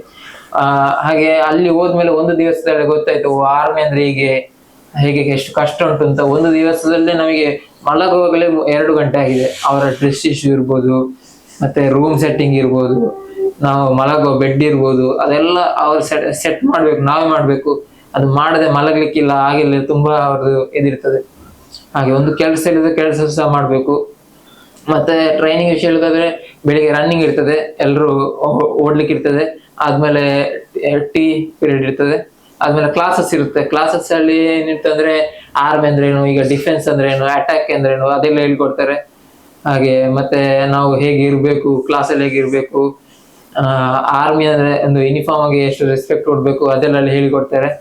ಮತ್ತೆ ಸ್ವಲ್ಪ ತಪ್ಪು ಮಾಡಿದ್ರೆ ಹೊಡಿತಾರೆ ಸಹ, ಪನಿಷ್ಮೆಂಟ್ ಸಹ ಜಾಸ್ತಿ ಸಿಗ್ತದೆ ಅಲ್ಲಿ ಟ್ರೈನಿಂಗ್ ಅಲ್ಲಿ. ಮತ್ತೆ ವೀಕ್ಲಿ ಟೆಂಪಲ್ಗೆ ಹೋಗ್ಲಿಕ್ಕೆ ಇರ್ತದೆ. ಮತ್ತೆ ಮೂವಿ ತೋರಿಸ್ತಾರೆ, ವೀಕ್ಲಿ ಮೂವಿ ಇರ್ತದೆ. ಅಲ್ಲೇ ಥಿಯೇಟರ್ ಇರ್ತದೆ, ಸೆಂಟ್ರಲ್ ಒಳಗೆ ಥಿಯೇಟರ್ ಇರ್ತದೆ. ಹಾಗೆ ಮತ್ತೆ ಕೆಲಸನೂ ಇರ್ತದೆ ತುಂಬಾ. ನಾವು ಎಷ್ಟು ರನ್ನಿಂಗ್ ಮಾಡ್ತೇವೆ ಅದಕ್ಕಿಂತ ಜಾಸ್ತಿ ಕೆಲಸ ಇರ್ತದೆ. ಕಸ ಹೊಡಿಯೋದು, ಗುಡಿಸೋದು, ಹೊರಸೋದು, ಹಾಗೆ ತುಂಬಾ ಕೆಲಸ ಇರ್ತದೆ. ಯಾಕಂದ್ರೆ ನಮ್ಮ ಡಿಸಿಪ್ಲಿನ್ ನಾವು ನೋಡ್ಕೊಳ್ಬೇಕಾಗ್ತದೆ ಅಲ್ಲಿ. ಮತ್ತೆ ಡಿಸಿಪ್ಲಿನ್ ಹೇಳಿದ್ರೆ ಅಲ್ಲಿ ಬೈಗಳು ಕೂಡ ತುಂಬಾ ಸಿಗ್ತದೆ. ಹಾಗೆ ನಾನು ಇಲ್ಲಿ ಬೆಳಗಾವಿಯಲ್ಲಿ ಟ್ರೈನಿಂಗ್ ಮಾಡಿದವ, ಮರಾಠ ಲೈಟ್ ಇನ್ಫೆಂಟ್ರಿಯಲ್ಲಿ. ಹಾಗೆ ಮತ್ತೆ ಈಗ ಅಲ್ಲಿಂದ ಈಗ ಜಂಬುಗೆ ಹಾಕಿದ್ದಾರೆ, 14 ಬಟಾಲಿಯನ್ ಅಂತ ಹೇಳಿ ಶಾಂಬದಲ್ಲಿ ಇದೆ. ಈಗ 16ಕ್ಕೆ ನಾನು ಹೊರಡ್ತಿದ್ದೇನೆ ಜಂಬುಗೆ. ನಿಮ್ಮೆಲ್ಲರ ಆಶೀರ್ವಾದ ನನ್ನ ಮೇಲೆ ಇದ್ರೆ ಒಳ್ಳೆ ಇನ್ನು ಅಲ್ಲಿ ಕೂಡ ಸಾಧನೆ ಮಾಡಿ ಬರ್ಬೋದು ಅಂತ ಹೇಳ್ಬೋದು. ಓಕೆ, ಇವಿಷ್ಟು ನಿಮ್ಮ ಲೈಫ್ ಜರ್ನಿ, ನೀವು ನಡೆದು ಬಂದಂತಹ ಹಾದಿ. ನೀವು ನಡೆದು ಬಂದಂತಹ ದಾರಿ. ಸೊ ನಾನೇನ್ ಕೇಳ್ಬೇಕಂತ ಇದ್ದ ಎಲ್ಲ ನೀವು ಹೇಳಿ ಮುಗಿಸ್ಬಿಟ್ರಿ. ಸೊ ಇನ್ನೇನು ಕೇಳಲಿಕ್ಕಿಲ್ಲ. ಬಹುಶಃ ಇಷ್ಟೆಲ್ಲ ಮಾತು ಕೇಳಿದ ಮೇಲೆ ನಂಗೆ ಒಂದು ಅನಿಸಿಕೆ, ಯಾಕಂದ್ರೆ ನೀವು ಇಷ್ಟೊಂದು ಹಾದಿಯಲ್ಲಿ ನಡೆದು ಬಂದ್ರೆ ಇದು ನೀವಾಗಿ ಬರ್ಲಿಕ್ಕೆ ಸಾಧ್ಯವಿಲ್ಲ. ನಿಮ್ಮ ಹಿಂದೆ ನಿಮ್ಮ ತಂದೆ ತಾಯಂದಿರ ಒಂದಷ್ಟು ಕಷ್ಟಗಳಿರ್ಬೋದು, ಯಾಕಂದ್ರೆ ಈ ದೇಹ ನಿಮ್ದಾಗಿರ್ಬೋದು, ಆದ್ರೆ ಈ ದೇಹವನ್ನು ಕೊಟ್ಟವರು ನಿಮ್ಮ ತಂದೆ ತಾಯಿ ಕೊಟ್ಟಂತ ಒಂದು ಭಿಕ್ಷೆ. ಸೊ ಇವನ್ನು ಹಿಡ್ಕೊಂಡು ಇವಾಗ ನೀವೇನು ಸೈನಿಕ ಆಗಿರ್ಬೋದು ಅಥವಾ ಯೋಧನಾಗಿ ಹೋಗ್ತಾ ಇರ್ಬೋದು. ಸೊ ನಿಮ್ಮನ್ನು ಇಷ್ಟೊಂದು ಮಟ್ಟಕ್ಕೆ ಬೆಳೆಸಿದಂತಹ ತಂದೆ ತಾಯಿಗೆ ಏನ್ ಹೇಳಕ್ ಇಷ್ಟಪಡ್ತೀರಾ? ಅಂದ್ರೆ ಇವಾಗ ನಿಮಗೆ ನೇರವಾಗಿ ಏನ್ ಹೇಳಕ್ ಇಷ್ಟ ಆಗಿರ್ಲಿಕ್ಕಿಲ್ಲ ಎಷ್ಟೋ ಸಂದರ್ಭದಲ್ಲಿ. ಅಂದ್ರೆ ಗಂಡ್ಮಕ್ಳು ಅಂತ ಹೇಳಿದ್ರೆ ಹಾಗೆ ತಂದೆ ಹತ್ರ ಜಾಸ್ತಿಯಾಗಿ ಬೆರೆಯುವುದಾಗಿರ್ಬೋದು ತಾವು ಮಾತಾಡೋದು ಒಂದು ಹಿಂಜರಿಕೆ. ಸೊ ಇವತ್ತು ಈ ಕ್ಯಾಮ್ರಾ ಮುಂದೆ ನಿಮ್ಮ ತಂದೆ ತಾಯಿಗೆ ಏನ್ ಹೇಳಕ್ ಇಷ್ಟಪಡ್ತೀರಾ? ಅವರಿಗೆ ನನ್ನ ವಿಷಯದಾಗಿ ತುಂಬಾ ಥ್ಯಾಂಕ್ ಯು ನಾ ಹೇಳ್ಬೇಕು. ನನ್ನನ್ನು ಹೆತ್ತು ಇಷ್ಟು ಸಮಯ ಸಾಕಿದಕ್ಕೆ ಮತ್ತು ನಂಗೆ ತುಂಬಾ ಹೆಲ್ಪ್ ಮಾಡಿದ್ದಾರೆ ಅವರು. ಯಾವುದೇ ದುಡ್ಡಿನ ವಿಷಯದಲ್ಲಿ ಆಗ್ಬೋದು, ಕಾಲೇಜ್ ಯಾವ್ದಕ್ಕೂ ಇಲ್ಲ ನಂಗೆ ಇದಕ್ಕೆ ಹೋಗ್ಬೇಕು ಹೋಗು ಆ ಟೈಪ್ ಹೇಳ್ತಿದ್ರು. ಯಾವ್ದಕ್ಕೂ ಹೋಗ್ಬೇಡ ಅಂತ ಹೇಳಿದವರಲ್ಲ ಇಷ್ಟರ ತನಕ ಮನೆಯವರು. ಮತ್ತೆ ತುಂಬಾ ಹೆಲ್ಪ್ ಮಾಡಿದ್ರು ನನಗೆ. ಮತ್ತೆ ಈಗ ನನ್ನಿಂದಾಗಿ ಅವರಿಗೆ ಸಹ ತುಂಬಾ ಖುಷಿ ಆಗ್ತಿದೆ. ಮತ್ತೆ ಅವರಿಗೆ ಹೇಳಿದ್ರೆ ನಂಗೆ ಥ್ಯಾಂಕ್ ಯು ಅಂತ ಹೇಳ್ಬೋದು ಅಷ್ಟೇ ನನ್ನ ಪ್ರಕಾರ. ಮತ್ತು ಅಮ್ಮ ಹೇಳಿದ್ರು, ಅಮ್ಮ ಕೂಡ ತುಂಬಾ ಸಪೋರ್ಟ್ ಮಾಡಿದ್ದಾರೆ, ಅಪ್ಪ ಕೂಡ ತುಂಬಾ ಸಪೋರ್ಟ್ ಮಾಡಿದ್ದಾರೆ. ಯಾವ್ದಕ್ಕೆ ಹೋಗುದಾದ್ರೂ ಸಹ ಬೇಡ ಅಂತ ಹೇಳಿದವರಲ್ಲ. ಯೋಗದಲ್ಲಿದ್ದೆ, ಯೋಗಕ್ಕೆ ಕೂಡ ತುಂಬಾ ಸಪೋರ್ಟ್ ಮಾಡಿದ್ದಾರೆ. ಯಕ್ಷಗಾನ ಇದ್ರೆ 2 ಗಂಟೆ 3 ಗಂಟೆ ಆಗ್ತಿತ್ತು, ಆದ್ರೂ ಸಪ್ಪ ಬರ್ತಿದ್ರು ಕರ್ಕೊಂಡು ಹೋಗ್ಲಿಕ್ಕೆ. ಮತ್ತೆ ಈಗ ನಾಸಿಗೆ ಹೋದ್ರೆ ಈಗ ನಾನೇ ಹೋಗ್ತಿದ್ದೇನೆ. ಈಗ ಅವರು ಅದ್ರ ಕೇಳಿ ಡೈಲಿ ಕಾಲ್ ಮಾಡ್ತಾರೆ, ಎಲ್ಲಿದ್ದೆ ಏನು ವಿಷಯ ಅಂತ. ಅವರಿಗೆ ಸಹ ಸ್ವಲ್ಪ ಎದುರಾಗ್ತದೆ. ನಿದ್ದೆ ಮಾಡಿರಲಿಲ್ಲ, ನಾ ಬರದೆ ನಿದ್ದೆ ಮಾಡೋದಿರಲಿಲ್ಲ. ಹಾಗೆಲ್ಲ ತುಂಬಾ ದಿನಗಳಿದೆ ಅವ್ರು ನಿದ್ದೆ ಮಾಡೋದು. ಮತ್ತೆ ನಾ ಹೇಳಿ ಆದ್ಮೇಲೆ ಕಾಲ್ ಮಾಡಿ ಇವತ್ತು ಬರೋದಿಲ್ಲ ಹಾಗೆ ಅಂತ ಹೇಳಿದ್ರೆ ಅವ್ರು ಮತ್ತೆ ನಿದ್ದೆ ಮಾಡ್ತಾರೆ. ಹಾಗೆ ಅವರಿಗೆ ತುಂಬಾ ಥ್ಯಾಂಕ್ ಯು ಅಂತ ಹೇಳ್ಬೋದು ನನ್ನ ಪ್ರಕಾರ. ನಿಮ್ಗಾಗಿ ಅವರು ಕಷ್ಟಪಟ್ಟಿದ್ದಾರೆ, ಅದೇ ರೀತಿ ನಿಮ್ಮ ಬದುಕಲ್ಲಿ ನೀವು ತುಂಬಾ ಕಷ್ಟಪಟ್ಟಿದ್ದೀರಿ. ಎಲ್ಲಾ ರಂಗವನ್ನು ದಾಟಿಕೊಂಡು ಬಂದು ಇವತ್ತು ಈ ಪಟ್ಟಿಯಲ್ಲಿ ನಿಂತಿದ್ದೀರಿ. ಸೊ ನಿಮ್ಮ ಒಡ ಹುಟ್ಟಿದಂತಹ ಅಕ್ಕ ಇದ್ದಾರೆ, ಅವ್ರಿಗೆ ಏನೆಲ್ಲ ಇಷ್ಟಪಡ್ತೀರಾ? ಅಂದ್ರೆ ಅಕ್ಕ ಅಂತ ಹೇಳಿದ್ರೆ ತುಂಬಾ ಕೀಟೆಲ್ಲ ಮಾಡ್ಕೊಂಡು ಬಡಿದಾಡ್ಕೊಂಡು ಗಲಾಟೆ ಮಾಡ್ಕೊಂಡು ಮುದ್ದಾಡ್ಕೊಂಡಿರುವಂತಹ ಒಬ್ಬ ವ್ಯಕ್ತಿ, ಒಂದು ಅಕ್ಕ ಅಂತ ಹೇಳಿದ್ರೆ ಅಮ್ಮನಿಗೆ ಸಮಾನ. ಸೊ ಅವ್ರಿಗೆ ಏನೆಲ್ಲ ಇಷ್ಟಪಡ್ತೀರಾ? ಅವಳಂತ ಹೇಳಿದ್ರೆ ನಾವು ಚಿಕ್ಕದಿಂದಲೂ ಜಾಸ್ತಿ ಡಿಫ್ರೆನ್ಸ್ ಇಲ್ಲ, 1 ವರ್ಷ ಡಿಫ್ರೆನ್ಸ್. ನಾನು ಈಗಿಂದ ಅವಳನ್ನು ರೆಸ್ಪೆಕ್ಟ್ ಕರೀಲೇ ಇಲ್ಲ, ಹೆಸರಿಡದೆ ಕರೆಯೋದು. ಅವಳು ಹೇಳ್ತಿಲ್ಲ, ಚಿಕ್ಕದಿಂದ ಹೇಳ್ತಿದ್ಲು ಅವ ನನ್ನ ತಮ್ಮ ಅಂದ್ರೆ ನನ್ನ ಇಷ್ಟದಿಂದ ರೆಸ್ಪೆಕ್ಟ್ ಇಂದ ಕರೀದೇ ಇಲ್ಲ ಅಂತ. ಎಲ್ಲಾ ಮನೇಲಿರುವಂತಹ ಒಂದು ಕಂಪ್ಲೇಂಟ್. ಮತ್ತೆ ಅಮ್ಮ ಈಗ ನನಗೆಂತಾದ್ರು ಮಾಡಿಕೊಟ್ರೆ ಅವಳು ಬೈದು, ನೀನು ಅವರಿಗೆ ಮಾತ್ರ ಮಾಡಿಕೊಡು, ನಂಗೆಂತ ಮಾಡಿಕೊಡ್ಬೇಡ, ನಾನು ಹೆಣ್ಣಲ್ಲ ಅವ ಗಂಡಲ್ಲ, ಅವನನ್ನ ಸ್ವಲ್ಪ ಜಾಸ್ತಿ ನೋಡ್ಕೊಳ್ಳುದು, ನನ್ನ ನೋಡ್ಕೊಳ್ಳುದಿಲ್ಲ ಅಂತೆಲ್ಲ ತುಂಬಾ ಕಂಪ್ಲೇಂಟ್ ಅವಳದು. ಮತ್ತೆ ಈಗ ಡೈಲಿ ನಾವು ಹೊಡಿತಾ ಇರ್ತೀವಿ, ಎಷ್ಟು ಡೈಲಿ ಗಲಾಟೆ ಯಾವ್ದಾದ್ರು. ಈಗ ಇಲ್ಲದ್ರಿಂದ ತುಂಬಾ ಬೇಜಾರಾಗ್ತದೆ. ಅವಳಿಗೆ ಬೇಜಾರು, ನಂಗೆ ಬೇಜಾರು. ಈಗ ಅವಳ ಮನೇಲಿ ಇರುದಿಲ್ಲ, ನಾನೀಗ ಟ್ರೈನಿಂಗ್ ಹೋಗಿದ್ದೆ, ಹಾಗೆ ತುಂಬಾ ಅವಳು ಮಿಸ್ ಮಾಡಿಕೊಂಡ್ರು, ನಾನು ತುಂಬಾ ಮಿಸ್ ಮಾಡಿಕೊಂಡಿದ್ದೆ ಅವಳನ್ನ. ಮತ್ತು ಈಗ ಅವಳು ಎಜುಕೇಶನ್ ಮಾಡ್ತಿಲ್ಲ, B.Ed ಮಾಡ್ತಿದ್ದಾಳೆ. ಅದರಲ್ಲಿ ಕೂಡ ಒಂದು ಒಳ್ಳೆ ಟೀಚರ್ ಆಗಿ ಬರ್ಲಿ ಅಂತ ಹಾರೈಸ್ತೇನೆ. ಅವಳಿಗೆ ಆಲ್ ದ ಬೆಸ್ಟ್ ಹೇಳ್ತೇನೆ. ಈಗ ನಿಮ್ಮ ಇಬ್ರು ಬಡಿದಾಡಿಕೊಂಡಂತಹ ಸಂದರ್ಭ, ಕೋಪ ಮಾಡ್ಕೊಳ್ತೀರಿ, ಎಷ್ಟು ದಿನ ಕೋಪ ಮಾಡ್ಕೊಂಡು ಕೂತಂತಹ ದಿನ ಇದೆಯಾ? ಒಂದು 2-3 ದಿವಸ ಇರ್ಬೋದು, 4 ದಿವಸ ಇರ್ಬೋದು. ನಾನು ಮಾತಾಡಲ್ಲ, ಮತ್ತೆ ಲಾಸ್ಟ್ ಅವಳೇ ಬಂದು ಮಾತಾಡ್ತಾಳೆ. ರಾಜಿ ಮಾಡ್ಲಿಕ್ಕೆ ಯಾರು ಬರ್ಬೇಕು? ಅವಳೇ ಮಾತಾಡ್ತಾ ಇಲ್ಲ. ಮತ್ತೆ ಅಮ್ಮ ಬಂದು ರಾಜಿ ಮಾಡ್ತಾರೆ. ಹಾಗೆ ಅಕ್ಕನ ಹತ್ರ ಡೈರೆಕ್ಟ್ ರಾಜಿ ಮಾಡ್ಬೇಕಾದ್ರೆ ಅದ್ ತಗೊಂಡ್ ಬಾ ಇದ್ ತಗೊಂಡ್ ಬಾ ಅದು ಎಲ್ಲ ಇರ್ತದೆ ಬಿಡಿ. ಅದು ಅವಳೇ ಬರ್ತಾರೆ ಲಾಸ್ಟ್ ಮಾತಾಡಿಕೊಂಡು, ಎಷ್ಟು ಕೋಪ ಆದ್ರೂ ಸಹ ನಾನು ಹೋಗುದಿಲ್ಲ. ಓಕೆ, ಇವಿಷ್ಟು ನಿಮ್ಮ ಜೀವನದ ಹಾದಿ, ನಡೆದುಕೊಂಡು ಬಂದಂತಹ ಹಾದಿ, ಇವೆಲ್ಲವೂ ನೀವು ಕಷ್ಟಪಟ್ಟು ಬಂದಿದ್ದೀರಿ. ಸೊ ಕೊನೆಯದಾಗಿ ನಾನು ನಿಮ್ಮ ಹತ್ರ ಒಂದು ಪ್ರಶ್ನೆನ ಕೇಳಕ್ಕೆ ಇಷ್ಟಪಡ್ತೀನಿ. ಇದು ಯಾಕೆ ಕೇಳ್ತಾ ಇದ್ದೀನಿ, ಇದು ಕೇಳ್ಬೇಕಾ ಬೇಡ ಗೊತ್ತಿಲ್ಲ, ಕೇಳುದ್ರಲ್ಲಿ ತಪ್ಪಿದ್ಯಾ ಅಂತ ಗೊತ್ತಿಲ್ಲ, ಆದ್ರೂ ಕೇಳ್ತಾ ಇದ್ದೀನಿ. ಇವಾಗ ನೀವು ಇರುವಂತಹ ಜಿಲ್ಲೆ ದಕ್ಷಿಣ ಕನ್ನಡ ಜಿಲ್ಲೆ, ಅಂದ್ರೆ ಕೋಮು ಸೂಕ್ಷ್ಮ ಪ್ರದೇಶ ಅಂತ ಹೇಳ್ಬೋದು. ನಮ್ಮ ಪುತ್ತೂರು ಆಗಿರ್ಬೋದು, ದಕ್ಷಿಣ ಕನ್ನಡ ಜಿಲ್ಲೆ ಆಗಿರ್ಬೋದು, ಎಲ್ಲ ಒಂದು ಹಿಂದೂ ಮುಸ್ಲಿಂ ಕ್ರೈಸ್ತ ಅಂತೇಳಿ ಭೇದ ಭಾವ ಮಾಡ್ಕೊಂಡು ಜೀವಿಸುವಂತ ಒಂದಷ್ಟು ಮಂದಿ ಮಾತ್ರ ರಾಜಕಾರಣಕ್ಕೋಸ್ಕರ ಮಾಡ್ತಾ ಇದ್ದಾರೆ. ಸೊ ಇವಾಗ ನೀವು ದೇಶದ ಒಬ್ಬ ಯೋಧ, ಸೈನಿಕ. ಸೊ ನಾನು ನಿಮಗೊಂದು ಚಿಕ್ಕ ಒಂದು ಪ್ರಶ್ನೆ ಕೇಳ್ತೀನಿ, ಇದು ನಮ್ಮ ಪರ್ಸನಲ್ ಆಗಿರ್ಬೋದು, ಬೇರೆ ಆಗಿರ್ಬೋದು. ಓಕೆ, ಇವಾಗ ನೀವು ಯೋಧರಾಗಿ ಈಗ ನೀವು ಎಲ್ಲರನ್ನು ರಕ್ಷಿಸುವಂತವ್ರು, ನೀವು ಗಡಿಯಲ್ಲಿ ಕೂತ್ಕೊಂಡು ಏನು ಉಗ್ರರು ಬರ್ತಾರ, ಯಾರು ಬರ್ತಾರ ಅವರನ್ನು ಹೊಡೆದಾಡುದು ಇದು ಮಾಡುವಂತ, ಯಾವತ್ತಾದ್ರೂ ಒಂದು ಸಂದರ್ಭದಲ್ಲಿ ನಿಮ್ಮ ಕಣ್ಣು ಮುಂದೆ ಒಬ್ಬ ಹಿಂದೂ, ಒಬ್ಬ ಮುಸಲ್ಮಾನ, ಒಬ್ಬ ಕ್ರೈಸ್ತ ಏನೋ ಒಂದು ಅಪಾಯದಲ್ಲಿದ್ದಾರೆ ಅಂತ ಅನಿಸ್ತದೆ, ಆ ಸಂದರ್ಭದಲ್ಲಿ ನೀವು ಯಾರನ್ನು ರಕ್ಷಿಸ್ಲಿಕ್ಕೆ ಇಚ್ಛೆ ಪಡ್ತೀರಾ? ಆದ್ರೆ ಯೋಧ ಅಂತ ಹೇಳಿದ್ಮೇಲೆ ಅವನಿಗೆ ಇದು ಜಾತಿ ಭೇದ ಯಾವ್ದಿರುವುದಿಲ್ಲ, ಅವ ಎಲ್ಲರನ್ನು ರಕ್ಷಣೆ ಮಾಡ್ಬೇಕಾಗ್ತದೆ. ಹೌದು, ಅವನಿಗೆ ಮುಖ ನೋಡಿ ಅವ ರಕ್ಷಣೆ ಮಾಡುದಲ್ಲ ಯಾವ್ದು. ಅವ ದೇಶದ ಪ್ರಜೆಯಾಗಿ ಇದ್ದೆ ನಾವು ರಕ್ಷಣೆ ಮಾಡ್ತೇವೆ ಖಂಡಿತ. ಅವ ಯಾವನಾಗಿರ್ಲಿ ಅವನನ್ನು ರಕ್ಷಣೆ ಮಾಡ್ತೇವೆ. ನಮ್ಮ ದೇಶದವನಾಗಿದ್ರೆ ಪಕ್ಕ ನಾವು ರಕ್ಷಣೆ ಮಾಡ್ಲೇಬೇಕು. ಅದೇ ನಮ್ಮ ಕರ್ತವ್ಯ ಆಗಿರ್ತದೆ. ನಮ್ಮ ಯೂನಿಫಾರ್ಮ್ಗೆ ಅದೇ ಬೆಲೆ ಕೊಡ್ತದೆ. ಅಲ್ಲಿ ನಿಮಗೆ ಜಾತಿ ಕಾಣಲ್ಲ, ವ್ಯಕ್ತಿ ಕಾಣಲ್ಲ, ಧರ್ಮ ಕಾಣಲ್ಲ, ಪಂಗಡ ಯಾವ್ದಿಲ್ಲ. ಒಬ್ಬ ಭಾರತ ಪ್ರಜೆ ಅಂತ ಹೇಳಿ ಕನ್ಫರ್ಮ್ ಆದ್ರೆ ನೀವು ಅವ್ರ ರಕ್ಷಣೆ ಮಾಡ್ತಾ ಇರ್ತೀರಿ. ಅಲ್ಲಿ ನಿಮ್ಮ ಜೀವ ಹೋದ್ರೂ ಪರವಾಗಿಲ್ಲ, ಅಲ್ಲಿ ಅವರನ್ನ ರಕ್ಷಣೆ ಮಾಡ್ತಾ ಇದ್ದೀರಿ.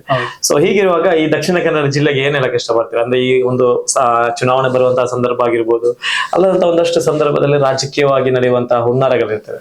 ಸೊ ಇದಕ್ಕೆ ಏನ್ ಹೇಳ್ತಾರೆ ಅಂದ್ರೆ, ಒಬ್ಬ ದೇಶದ ಯೋಧನ ಬಾಯಿಂದ ಬರುವಂತಹ ಮಾತಿಗೆ ಅದಕ್ಕೆ ಅಷ್ಟೇ ಗೌರವ ಇರುತ್ತೆ, ಅದನ್ನು ಪಾಲಿಸುವಂತ ಒಂದಷ್ಟು ಮಂದಿ ಇರ್ಬೋದು.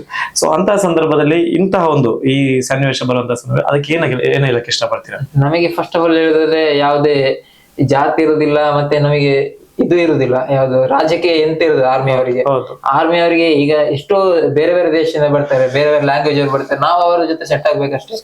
ಹಾಗೆ ನಮಗೆ ಯಾವುದೇ ಓಟ್ ಕೊಡೋದಿಲ್ಲ, ಎಂತ ಇರುವುದಿಲ್ಲ. ಹಾಗೆ ನಾನು ಹೇಳುದಾದ್ರೆ ಎಲ್ರು ಒಟ್ಟಿಗೆ ಇದ್ರೆ ದೇಶ ಬೆಳೀತದೆ. ಯಾವುದೇ ಗಲಾಟೆಯನ್ನು ಮಾಡಿದ್ರೆ, ಈಗ ತುಂಬಾ ಗಲಾಟೆಗಳಾಗ್ತದೆ ರಾಜಕೀಯ ವಿಷಯದಲ್ಲಿ, ಅದೆಲ್ಲ ಆದ್ರೆ ನಮಗೆ ಕೂಡ ಅಲ್ಲಿ ಕಷ್ಟ ಆಗ್ತದೆ. ದಿನಗಳು ಹೋದ್ರೆ ರೂಲ್ಸ್ ಎಲ್ಲ ಚೇಂಜ್ ಆಗ್ತದೆ, ಮತ್ತೆ ಇಲ್ಲಿ ಕೂಡ ಚೇಂಜ್ ಆಗ್ಬೇಕಷ್ಟೇ.